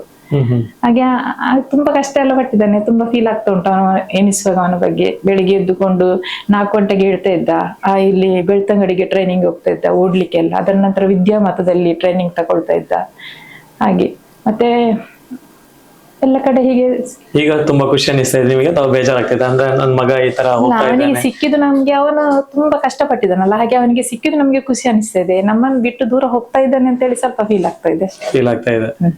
ಓಕೆ, ಇವಾಗ ನಮ್ ಕಡೆ ಎಲ್ಲ ಕಡೆ ಆಗಿರ್ಬೋದು, ತಂದೆ ತಾಯಿಗಳು ಏನ್ ಮಾಡ್ತಾರೆ ಅಂತ ಹೇಳಿದ್ರೆ, ನನ್ ಮಗ ಹಣ ಮಾಡ್ಬೇಕು, ಬಿಸ್ನೆಸ್ ಮಾಡ್ಬೇಕು, ಇಲ್ಲಾಂದ್ರೆ ಇಲ್ಲೇ ನಮ್ಮ ಹತ್ತಿರ ನಮ್ಮ ಕಣ್ಣು ಮುಂದೆ ಇರ್ಬೇಕು ಅಂತ ಹೇಳುವಂತ ಕನಸು ಜಾಸ್ತಿ ಇರುತ್ತೆ. ಅದಕ್ಕೋಸ್ಕರ ಅವ್ರು ಏನ್ ಮಾಡ್ತಾರೆ, ಒಂದು ಬಿಸ್ನೆಸ್ ಕಳಿಸ್ತಾರೆ, ಇಲ್ಲಾಂದ್ರೆ ಇಲ್ಲೇ ಡ್ಯೂಟಿ ಸಿಗುವಂತೆ ಮಾಡ್ತಾರೆ. ಆದ್ರೆ ನೀವು ನೋಡ್ಬೇಕಾದ್ರೆ ನಮ್ಮ ಭಾರತ ತುದಿಯಾದ ಜಮ್ಮು ಕಾಶ್ಮೀರ ಕಲಿಸ್ತಾ ಇದ್ದೀರಾ. ಸೊ ಏನ್ ಅನ್ನಿಸ್ತಾ ಇದೆ ನಿಮಗೆ? ಅವನಿಗೆ ಅದ್ರಲ್ಲಿ ಹೋಗುದ್ರಲ್ಲಿ ಏನು ಟೆನ್ಷನ್ ಭಯ ಎಂಬುದಿಲ್ಲ. ಯಾಕಂತ ಹೇಳಿದ್ರೆ ಅವನ ಇದ್ರಲ್ಲಿ ಅವನಿಗೂ ಇದು ಮಾಡ್ತೇನೆ ನಾನು. ನನ್ನ ಮನಸ್ಸು ಹೇಳ್ತಾ ಉಂಟು ಅವನು ವಿನ್ ಆಗಿ ಬರ್ತಾನೆ ಇಲ್ಲಿ ಹೋದ್ರಿ ಸಹ ಅಂತ. ಯಾಕಂತ ಹೇಳಿದ್ರೆ ಫಾರ್ ಎಕ್ಸಾಂಪಲ್ ಕೊಡೋದಿದ್ರೆ, ನಾವು ಅವನು ಟ್ರೈನಿಂಗ್ ಆದ ಸೆಂಟರ್ಗೆ ನಾನು ಮತ್ತೆ ನನ್ನ ಗಂಡ ಹೋಗಿದ್ದೆವು. ಅವನಿಗೊಂದು ಇಂಡಿಯನ್ ಆರ್ಮಿ ಅಂತ ಒಂದು ಅವಾರ್ಡ್ ಕೊಟ್ಟಿದ್ದಾರೆ ಅಲ್ಲಿ. ಟ್ರೈನಿಂಗ್ ಮುಗ್ದ ನಂತರ 7 month ಟ್ರೈನಿಂಗ್ ಅಲ್ಲಿ ಇದ್ದ. 7 month ಟ್ರೈನಿಂಗ್ ಅಲ್ಲಿ ಕೂಡ ಅವನಿಗೆ ಸಂಡೆ ಮಾತ್ರ ಫೋನ್ ಕೊಡ್ತಾ ಇದ್ದು, ಮನೆಯವ್ರ ಹತ್ರ ಮಾತಾಡ್ಲಿಕ್ಕೆ. ವಿಡಿಯೋ ಕಾಲ್ ಇಲ್ಲ, ಓನ್ಲಿ ಇದು ಕಾಲ್. ಅದೊಂದು ಕೀಪ್ಯಾಡ್ ಉಂಟಲ್ಲ, ಕೀಪ್ಯಾಡ್ ಮೊಬೈಲ್ ಅಲ್ಲಿ ಯೂಸ್ ಮಾಡ್ಲಿಕ್ಕಿಲ್ಲ. ಹೋದ ದಿವಸವೇ ಎಲ್ಲ ಒಂದೆಲ್ಲ ಇದು ಬ್ಲಾಕ್ ಮಾಡಿ ಮೊಬೈಲ್ ಅವರ ಕೈಯಲ್ಲಿ ಇರ್ತಿತ್ತು, ದೊಡ್ಡ ಮೊಬೈಲ್. ಸಂಡೆ ಅವನ ಈ ಸಣ್ಣ ಮೊಬೈಲ್ ಅಲ್ಲಿ ಫೋನ್ ಮಾತಾಡ್ತಿದ್ದ. ಆ ಮಾತಾಡೋ ಟೈಮ್ ನಾನು ಹಾಸ್ಪಿಟಲ್ ವರ್ಕ್ ಮಾಡುದು. ಕೆಲವು ಸಲ ನನ್ಗೆ ಅವನ ಕಾಲ್ ಕೂಡ ಮಿಸ್ ಆಗ್ತಿತ್ತು, ಮಾತಾಡ್ಲಿಕ್ಕೆ ಆಗ್ತಿರ್ಲಿಲ್ಲ. ಆಗ ಒಂದ್ ಸ್ವಲ್ಪ ಫೀಲ್ ಆಗ್ತಾ ಇತ್ತು. ಮತ್ತೆ ಇಲ್ಲಿಂದ ಹೋಗಿ 7 month ಅದೇ ಆದಿತ್ಯವಾರ ಮಾತ್ರ ನಮ್ಗೆ ಕಾಲ್ ಮಾಡುದು. ಒಂದು ಅರ್ಧ ಗಂಟೆ ಮಾತಾಡ್ತಿದ್ದ, ಜಾಸ್ತಿ ಮಾತಾಡ್ಲಿಕ್ಕಿಲ್ಲ. ಮತ್ತೆ ಅವ್ರ ವರ್ಕ್ ಆಯ್ತು. ಆಗ ಅಲ್ಲಿ ನಮ್ಮನ್ನು ಕರೆದಿದ್ರಲ್ಲ, ಒಂದು ಕಸಂ ಪೀರಿಯಡ್ ಅಂತ ಒಂದು ಲಾಸ್ಟ್ ಅವರಿಗೆ ಒಂದು ಕಳಿಸಿಕೊಡುವ ಕಾರ್ಯಕ್ರಮ 7 month ಬಿಟ್ಟು ಅದಕ್ಕೆ ಪೇರೆಂಟ್ಸ್ ಅನ್ನು ಕರೆದು ಅವನಿಗೆ ಅವಾರ್ಡ್ ಎಲ್ಲ. ಅದೊಂದು ನನ್ಗೆ ಮರೆಯಲಾಗದ ಇದು ನೆನಪು. ಅವನ ಸರ್ ಎಲ್ಲ ನನ್ನ ಹತ್ರ ತುಂಬಾ ಹೇಳಿದ್ರು, ನಿಮ್ಮ ಮಗ ಒಳ್ಳೆ ಡ್ಯೂಟಿ ಮಾಡ್ತಾ ಇದ್ದಾನೆ, ಒಳ್ಳೆ ಇದ್ದಾನೆ, ಎಲ್ಲಿ ಹೋದ್ರು ಅವನು ವಿನ್ ಆಗಿ ಬರ್ತಾನೆ ಅಂತೆಲ್ಲ ಹೇಳಿದ್ರು. ಆದ ಕಾರಣ ಅವ್ನು ಎಲ್ಲಿ ಹೋದ್ರು ಸಹ ಒಳ್ಳೆದಿಂದ ಇರ್ತಾನೆ ಅಂತ ನನ್ಗೆ ನಂಬಿಕೆ ಉಂಟು, ಭರವಸೆ ಇದೆ 100%. ಈಗ ನಿಮ್ಮ ಊರವರಾಗಿರ್ಬೋದು ಅಥವಾ ನಿಮ್ಮ ರಿಲೇಷನ್ ಆಗಿರ್ಬೋದು, ಮೊದಲು ನಿಮ್ಮ ಮಗನ ನೋಡುವಂತಹ ರೀತಿ ಬೇರೆ ಆಗ್ತಿತ್ತು ಮೋಸ್ಟ್ಲಿ. ಯಾಕಂದ್ರೆ ಕಷ್ಟದ ಜೀವನದಲ್ಲಿ ಬಂದವರು, ನಮ್ ತರನೇ ಮಿಡ್ ಕ್ಲಾಸ್ ಇಂದ ಬಂದವರು. ಅಂದ್ರೆ ಇಂತಹ ಒಂದು ಇದಕ್ಕೆ ಪದವಿಗೆ ಹೋಗುದು, ಈಗ ಶ್ರೀಮಂತರ ಮಕ್ಕಳು ಯಾರು ಹೋಗಲ್ಲ. ದೇಶ ಕಾಯಕ್ಕೆ ಆಗಿರ್ಬೋದು ಅಥವಾ ಪೊಲೀಸ್ ಇಲಾಖೆ ಆಗಿರ್ಬೋದು, ಈ ತರ ಎಲ್ಲ ಮಿಡ್ಲ್ ಕ್ಲಾಸ್ ನವರೇ ಹೋಗ್ತಾ ಇದ್ದಾರೆ. ಸೊ ಇವಾಗ ಅವರ ಒಂದು ಬಿಹೇವ್ ಯಾವ ರೀತಿ ಇದೆ, ಅವರ ಒಂದು ವರ್ತನೆ ಯಾವ ರೀತಿ ಇತ್ತು ಮೊದ್ಲು, ಯಾವ ಈಗ ಅವನು ಈಗ ಮೊದ್ಲಿದ್ದ ಹಾಗೆ ಈಗಿಲ್ಲ. ಅವನ ಡ್ರೆಸ್ಸಿಂಗ್ ಸ್ಟೈಲ್ ಎಲ್ಲ ಚೇಂಜ್ ಆಗಿದೆ, ಹೇರ್ ಸ್ಟೈಲ್ ಚೇಂಜ್ ಆಗಿದೆ, ಮಾತಾಡೋ ರೀತಿ ಚೇಂಜ್ ಆಗಿದೆ.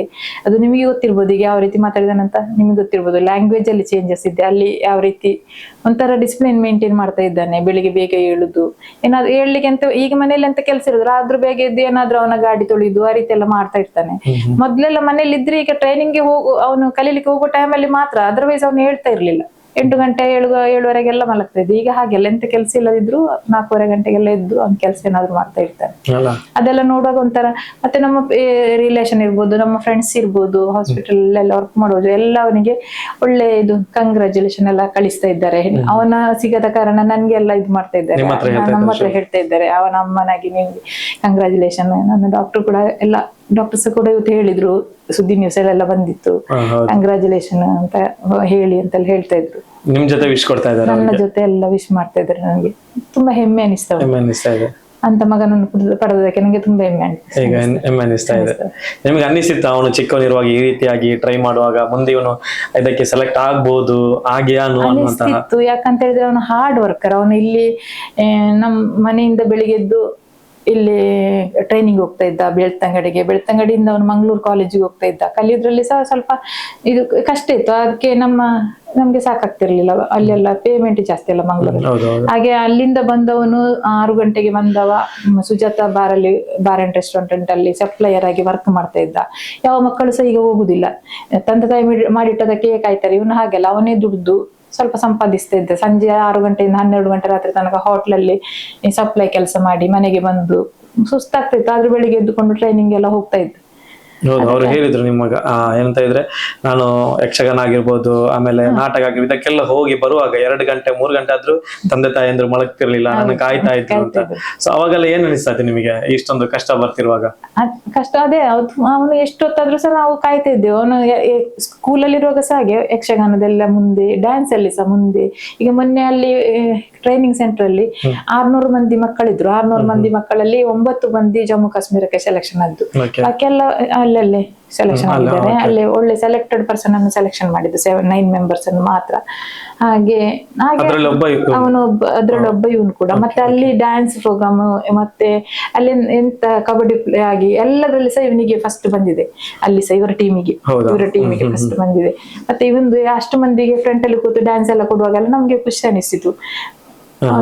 ಎಲ್ಲದರಲ್ಲೇ ಆಕ್ಟಿವ್ ಇದ್ದ, ಎಲ್ಲಾ ರಂಗದಲ್ಲೂ ಬೆರೆತು ಕಷ್ಟಪಟ್ಟು ಆಮೇಲೆ ಎಲ್ಲ ಕಲಿತು ನಷ್ಟ ಇದೆಲ್ಲ ಬಂದು ಇವಾಗ ಮೇಲೆ ಬಂದು ತಲುಪಿದೆ. ಓಕೆ, ಇವಾಗ ನಾಡಿದ್ದು ಹೋಗ್ತಾ ಇದ್ದೇನೆ, ಏನ್ ಹೇಳ್ತೀರಾ ಪರ್ಸನಲ್ ಆಗಿ ಏನ್ ಹೇಳಕ್ ಇಷ್ಟಪಡ್ತೀರಾ? ಈಗ ನಿಮಗೆ ಅವರ ಮುಂದೆ ನಿಂತ್ಕೊಂಡು ಹೇಳಕ್ ಕಷ್ಟ ಆಗಿರ್ಬೋದು, ಸೊ ಇಲ್ಲಿ ಏನ್ ಹೇಳಕ್ ಇಷ್ಟಪಡ್ತೀರಾ? ಪರ್ಸನಲ್ ಆಗಿ ನಾನು ಅವನಿಗೆ ನನ್ನ ಸೈಡ್ ಇಂದ ಆಲ್ ದಿ ಬೆಸ್ಟ್ ಹೇಳ್ತಾ ಇದ್ದೇನೆ. ನನ್ನ ಆಶೀರ್ವಾದ ಅವನಿಗೆ ಯಾವಾಗ್ಲೂ ಇರ್ತದೆ ಮಗನಾಗಿ. ಮತ್ತೆ ಅವನನ್ನು ಈಗ ಗುರುತಿಸಿದಂತ ಟಿವಿ ಚಾನೆಲ್ ಅವರಾಗಿರ್ಬೋದು, ಸುದ್ದಿ ಅವರಾಗಿರ್ಬೋದು, ಈಗ DTV ನಿಮ್ದು, ಮತ್ತೆ ಮೊದ್ಲು ಫಸ್ಟ್ ಟ್ರೈನಿಂಗ್ ಹೋಗೋ ಮೊದಲು ವಿಜಯ ವಿಖ್ಯಾತ ಚಾನೆಲ್ ನವರು ಇರ್ಬೋದು, ಅವರಿಗೆಲ್ಲ ನಾನು ನನ್ನ ಮಗನನ್ನು ಮಾಧ್ಯಮದ ಮೂಲಕ ಗುರುತಿಸಿದವರಿಗೆಲ್ಲ ನಾನು ಅವನ ಪರವಾಗಿ ಸಹ ನನ್ನ ಪರವಾಗಿ ಸಹ ನಾನು ಧನ್ಯವಾದ ಹೇಳಲಿಕ್ಕೆ ಇಷ್ಟಪಡ್ತೇನೆ. ನಿಮ್ಮಿಂದಾಗಿ ಅವನಿಗೆ ಜಾಸ್ತಿ ಮಂದಿಗೆ ಗುರುತಿಸಲ್ಪಡ್ತಾ ಇದ್ದಾರೆ. ಅದಕ್ಕೂ ಸಹ ನನ್ನ ಮತ್ತು ಅವನ ಪರವಾಗಿ ನಾನು ಧನ್ಯವಾದ ಹೇಳಲಿಕ್ಕೆ ಇಷ್ಟಪಡ್ತೇನೆ. ಅವನು ಆಲ್ರೆಡಿ ಹೇಳಿರ್ಬೋದು, ಗೊತ್ತಿಲ್ಲ. ನನ್ನ ಪರವಾಗಿ ನಾನು ಧನ್ಯವಾದ ಹೇಳಲಿಕ್ಕೆ ಇಷ್ಟಪಡ್ತೇನೆ. ಮತ್ತೆ ಹೋಗುವಾಗ ಅವನಿಗೆ ಆಲ್ ದಿ ಬೆಸ್ಟ್ ಹೇಳುದು ನನ್ನ ಸೈಡ್. ನನ್ನ ಆಶೀರ್ವಾದ ಯಾವಾಗ್ಲೂ ಅವನಿಗೆ ಇರ್ತದೆ. ಕಷ್ಟ ಆಗಲ್ಲ ನಿಮಗೆ? ಈಗ ಅವನು ಹೋದ ಮೇಲೆ ಮನೆಯಲ್ಲಿ ಮಗಳು ಮಾತ್ರ ಇರ್ತಾಳೆ. ಹೌದು, ಕಷ್ಟ. ಈಗ 7 ಮಂತ್ಸ್ ಹಾಗೆ ನಾನೇನಾದ್ರೂ ಮನೆಯಲ್ಲಿ ಒಂದು ವೆರೈಟಿ ಐಟಮ್ ಏನಾದ್ರು ಮಾಡಿದ ನಂಗೆ ಅವನ ನೆನಪಾಗ್ತದೆ ತಿನ್ನುವಾಗ. ನಾನ್ ವೆಜ್ ಪ್ರಿಯ, ಅಲ್ಲೆಲ್ಲ ಜಾಸ್ತಿ ನಾನ್ ವೆಜ್ ಅಲ್ಲಿ ಇರುದಿಲ್ಲ. ನಾವು ಮನೆ ಮಾಡಿ ತಿನ್ನುವಾಗ ತುಂಬಾ ಫೀಲ್ ಆಗ್ತದೆ, ಏನ್ ಮಾಡ್ಲಿಕ್ಕೆ ಆಗುದಿಲ್ಲ, ಅದೆಲ್ಲ ಮನಸ್ಸಲ್ಲಿ ಇಟ್ಕೊಂಡು. ಹೌದು. ಈಗ ನಿಮ್ಮ ಮತ್ತು ಮಗನ ಸಂಬಂಧ ಯಾವ ರೀತಿ ಇತ್ತು? ಅಂದ್ರೆ ತುಂಬಾ ಕಡೆ ಹೇಗಿರ್ತ ಅಂದ್ರೆ ತಾಯಿ ಮತ್ತು ಮಗ ಎಷ್ಟು ಬೇಕು ಅಷ್ಟು ಮಾತ್ರ, ತುಂಬಾ ಕಡೆ ಹೇಗಿರ್ತಾರೆ ಅಂದ್ರೆ ತುಂಬಾ ಫ್ರೆಂಡ್ಸ್ ಕ್ಲೋಸ್ ಆಗಿದ್ದ. ನನ್ನ ಮತ್ತೆ ಮೊದ್ಲು ನಾವಿಬ್ರು ಯಾವಾಗ್ಲೂ ಜಗಳ ಮಾಡುದು, ಇದು ಮಾಡುದು, ನನ್ನ ಹತ್ರ ಫ್ರೆಂಡ್ ತರನಿದ್ದ, ಅಮ್ಮನ ತರ ಇರ್ತಿರ್ಲಿಲ್ಲ. ಈಗ ಮಾತ್ರ ತುಂಬಾ ರೆಸ್ಪೆಕ್ಟ್. ಅಲ್ಲಿಂದ ಹೋಗಿ ಬಂದ ನಂತರ ಈಗ ಒಂಥರ ತುಂಬಾ ರೆಸ್ಪೆಕ್ಟ್. ಅವ್ನು ಮಾತಾಡುದೆಲ್ಲ ಸ್ವಲ್ಪ ಕಡಿಮೆ. ಅಂದ್ರೆ ಹಾಗಂತ ನನ್ನ ಹತ್ರ ಇದೇನಿಲ್ಲ, ಅದು ಮಾಡಿ ಇದು ಮಾಡೆಲ್ಲ ಹೇಳ್ತಾ ಇರ್ತಾನೆ. ಆದ್ರೂ ಮೊದ್ಲಿನ ತರ ಇಲ್ಲ, ಮೊದ್ಲು ತುಂಬಾ ಕ್ಲೋಸ್ ಆಗಿದ್ದ. ಈಗ ತುಂಬಾ ರೆಸ್ಪೆಕ್ಟ್ ಕೊಡ್ತಾ ಇದ್ದೇನೆ. ಫ್ರೆಂಡ್ ತರಾನೆ ದುಡುದು ಹೊಡಿದು ಹಿಡಿದು ಹಾಗೆಲ್ಲ ಇರ್ತಿತ್ತು. ಈಗ ಎಂತ ಇಲ್ಲ, ಈಗ ತುಂಬಾ ರೆಸ್ಪೆಕ್ಟ್ ಕೊಡ್ತಾ ಇದ್ದೇನೆ. ಅವರು ಅಕ್ಕ ತಮ್ಮ ಹೇಗಿದ್ರು? ಅಕ್ಕ ತಮ್ಮ ಮೊದ್ಲು ತುಂಬಾ ಫೈಟ್ ಮಾಡ್ತಾ ಇದ್ರು. ಮತ್ತೆ ಓದುದ್ರಲ್ಲಿ ಅವಳು ಸಹ ಡ್ಯಾನ್ಸರ್, ಇವರಿಬ್ರು ಸಹ ಡ್ಯಾನ್ಸ್ ಎಲ್ಲ ಮಾಡೋದ್ರಲ್ಲಿ ಸ್ಟೆಪ್ ಕಲಿಯುವಾಗ ಗಲಾಟೆ, ಯಾವ ನೋಡಿದ್ರು ಗಲಾಟೆ ಆಗ್ತಾ ಇತ್ತು. ಅವಳು ತುಂಬಾ ಅವನನ್ನು ಹೊಂದಿಕೊಂಡಿದ್ದಾಳೆ, ಹಚ್ಚಿಕೊಂಡಿದ್ದಾಳೆ. ಅವಳಿಗೆ ತುಂಬಾ ಫೀಲ್ ಈಗ ಹೋಗ್ತಾ ಇದ್ದಾನಲ್ಲ ಅಂತ. ಹೇಳಿದ್ರು ಅವರು, ನಾವಿಬ್ರು ಗಲಾಟೆ ಮಾಡಿ ಏನಾದ್ರು ಬಿಡಿಸ್ಬೇಕಂತ ತಾಯಿ ಬರ್ಬೇಕು, ಇಲ್ಲ 4 ದಿನ ಆದ ಮೇಲೆ ನಮ್ದು ಕೋಪ ಹೋಗ್ಬೇಕು. ಹಾಗೆ ತುಂಬಾ ಫೈಟ್ ಮಾಡ್ತಾರೆ. ಅದ್ರಲ್ಲಿ ಸಹ ಒಂಥರ ಪ್ರೀತಿ ಸಹ ಇರ್ತಿತ್ತು. ಒಂದು ಎಲ್ಲಿ ಸಹ ಬಿಟ್ಟು ಕೊಡ್ತಿರ್ಲಿಲ್ಲ ಅವಳನ್ನು. ಅವರು ತುಂಬಾ ಏಜ್ ಡಿಫರೆನ್ಸ್ ಸಹ ಇಲ್ಲ, 1 ವರ್ಷ 4 ತಿಂಗಳ ಡಿಫರೆನ್ಸ್ ಅಷ್ಟೇ. ಅಕ್ಕ ತಮ್ಮನಾಗಿ ಇಲ್ಲ, ಅವ್ರ ಫ್ರೆಂಡ್ ಆಗಿ ಇರು. ನಾವೀಗ ಜಾಸ್ತಿ ಅವಳಿಗಿಂತಲೂ ಜಾಸ್ತಿ ನಮ್ಗೆ ದೊಡ್ಡದ ಕಾಣುದು ಅವನೇ, ಅವನ ಏಜ್ಗಿಂತ ಚಿಕ್ಕದಾದ್ರು ಸಹ. ಹೌದು. ಅವಳ ಅಕ್ಕನಾಗಿ ಇರುದೇ ಇಲ್ಲ, ಅವಳು ತಂಗಿ ಅವನಂತನ ಫ್ರೆಂಡ್ ಅದೇ ರೀತಿ ಇರುದು ಅವರಿಬ್ರು. ಇಬ್ರು ಕ್ಲೋಸ್ ಆಗಿ. ಈಗ ತಂದೆ ಮತ್ತು ಮಗ ಯಾವ ರೀತಿ ಇದ್ರು ಮನೆಯಲ್ಲಿ ನಿಮ್ಮ? ಅವನ ತಂದೆ ಸ್ವಲ್ಪ ಸೈಲೆಂಟೇ, ನಮ್ಮ ಹಾಗೆ ಮಾತೆಲ್ಲ ಸ್ವಲ್ಪ ಕಡಿಮೆ ಅವರಿಗೆ, ಓಕೆ. ನಮ್ಮ ಹಾಗೆ ಫೈಟ್ ಎಲ್ಲ ಮಾಡುದು, ಅವರಷ್ಟಕ್ಕೆ ಇರ್ತಿದ್ರು. ಆದ್ರೂ ಅಪ್ಪನಿಗೆ ರೆಸ್ಪೆಕ್ಟ್ ಕೊಡ್ತಾ ಇದ್ದ. ಅಪ್ಪ ಮಗ ಸಂಬಂಧ ಎಷ್ಟು ಬೇಕಷ್ಟಿತ್ತು, ಎಷ್ಟು ಬೇಕಷ್ಟಿತ್ತು. ನಿಮ್ ತರ ಕ್ಲೋಸ್ ಆಗಿರ್ಲಿಲ್ಲ ಅವ್ರಿಗೆ? ಇಲ್ಲ, ಅದು ಎಲ್ಲೂ ಇರಲ್ಲ, ತಂದೆ ಮಗ ಅಂತರ ಬೇರೆ, ಅದು ಬೇರೆ ಒಂದು ರೀತಿ ಇರ್ತಾರೆ. ಓಕೆ. ಸೊ ಏನ್ ಹೇಳಕ್ ಇಷ್ಟಪಡ್ತೀರಾ? ಈಗ ತುಂಬಾ ತಂದೆ ತಾಯಿಯಂದಿರು ತಮ್ಮ ಮಕ್ಕಳನ್ನು ಬಿಸ್ನೆಸ್ ಮ್ಯಾನ್ ಮಾಡ್ತಾ ಇದ್ದಾರೆ, ದೊಡ್ಡ ದೊಡ್ಡ ಬಿಲ್ಡಿಂಗ್ ಕಟ್ಟಿ ಅದೆಲ್ಲ ಮಾಡ್ಕೊಡ್ತಾ ಇದ್ದಾರೆ. ಸೊ ನಿಮ್ಮ ಮಗನನ್ನು ಭಾರತ ದೇಶವನ್ನು ಕಾಯ್ಲಿಕ್ಕೆ ಕಳಿಸ್ತಾ ಇದ್ದೀರಾ. ಸೊ ಏನ್ ಹೇಳಕ್ಕೆ ಅಂತ ತಂದೆ ತಾಯಿಯಂದರಿಗೆ ಒಂದು ಕಿವಿ ಮಾತಾಗಿ ಏನ್ ಹೇಳಕ್ ಇಷ್ಟಪಡ್ತೀರಾ? ನನ್ನ ಅದು ಕೆಲವು ತಂದೆ ತಾಯಿಗಳಿಗೆ ಮಕ್ಕಳನ್ನು ಬಿಟ್ಟಿರ್ಲಿಕ್ಕೆ ಆಗುದಿಲ್ಲಲ್ಲ, ಅಂತ ಅವರನ್ನು ನಮ್ಗೆ ಅಂತ ಹೇಳಲಿಕ್ಕೆ ಆಗುದಿಲ್ಲ. ನನ್ನ ಪ್ರಕಾರ ದೇಶ ಕಾಯುವುದೊಂದು ಒಳ್ಳೇದೇ ಅಂತ ಹೇಳಲಿಕ್ಕೆ ಇಷ್ಟಪಡ್ತೇನೆ. ಈ ಕಷ್ಟದಿಂದ ಬೆಳೆದವರಿಗೆಲ್ಲ ಮುಂದುವರಿಸ್ಲಿಕ್ಕೆ ಅದೊಂದು ಒಳ್ಳೆ ಹುದ್ದೆ ಅಂತ ಹೇಳ್ತೇನೆ. ಕಷ್ಟಪಟ್ರೆ ಸಿಕ್ಬಹುದು, ಸಿಕ್ಕಿದ್ರೆ ಹೋದ್ರೆ ಒಳ್ಳೇದು ಅಂತ ಹೇಳಲಿಕ್ಕೆ ಇಷ್ಟಪಡ್ತೇನೆ. ಒಂದು ಸಮಯವನ್ನು ನಮಗೆ ನೀಡಿದ್ದಕ್ಕಾಗಿ ಧನ್ಯವಾದಗಳು. ನಿಮಗೂ ನಮ್ಮ ಪರವಾಗಿ ಧನ್ಯವಾದಗಳು. ಇಲ್ಲಿ ತನಕ ಕರೆದು ನಮ್ಮ ಹತ್ರ ಮಾತಾಡಿಸಿದಕ್ಕೆ ದೇವರು ಒಳ್ಳೇದು ಮಾಡಲಿ. ಓಕೆ. ಈ ಒಂದು ಇಷ್ಟೆಲ್ಲ ನೋಡಿದ್ರಿ, ಒಬ್ಬ ವ್ಯಕ್ತಿ, ನಾನು ಅದೇ ಮೊದಲೇ ಹೇಳಿದಂತೆ, ನಾವು ಇವತ್ತು ನೆಮ್ಮದಿಯಿಂದ ಈ ಮಣ್ಣಿನಲ್ಲಿ ಜೀವಿಸ್ಬೇಕಂದ್ರೆ ಅದಕ್ಕೆ ಕಾರಣ ಒಬ್ಬ ಯೋಧ. ಅಂದ್ರೆ ಅವರು ಯೋಧರು ನಮ್ಮ ಭಾರತದ ಗಡಿಯಲ್ಲಿ ನಿಂತು ನಮ್ಮನ್ನು ರಕ್ಷಣೆ ಕೊಡ್ತಾ ಇರುವಂತಹ ಸಂದರ್ಭದಲ್ಲಿ ನಮಗೆ ಚಳಿ ಇಲ್ಲ, ಮಳೆ ಇಲ್ಲ, ಹೆದರಿಕೆ ಇಲ್ಲ, ಯಾವುದೂ ಇಲ್ಲದೆ ತುಂಬಾ ಸೇಫ್ಟಿಯಾಗಿ ನಾವು ಇವತ್ತು ಬದುಕ್ತಾ ಇದ್ದೇವೆ ಅಂತ ಹೇಳಿದ್ರೆ ಅದಕ್ಕೆ ಕಾರಣ ಇಂಥ ತಾಯಂದಿರು ಕಲಿಸುವಂತಹ ಮಕ್ಕಳಾಗಿರ್ತಾರೆ. ಸೊ ನಿಮ್ಮೆಲ್ಲರ ಪ್ರಾರ್ಥನೆ ಮತ್ತು ಆಶೀರ್ವಾದ ಭವಿಷ್ಯದ ಮೇಲೆ ಇರಲಿ ಅಂತ ಹೇಳುತ್ತಾ ಇವತ್ತು ಕಾರ್ಯಕ್ರಮವನ್ನು ಇಲ್ಲಿ ಮುಗಿಸ್ತಾ ಇದ್ದೇನೆ. Thank you.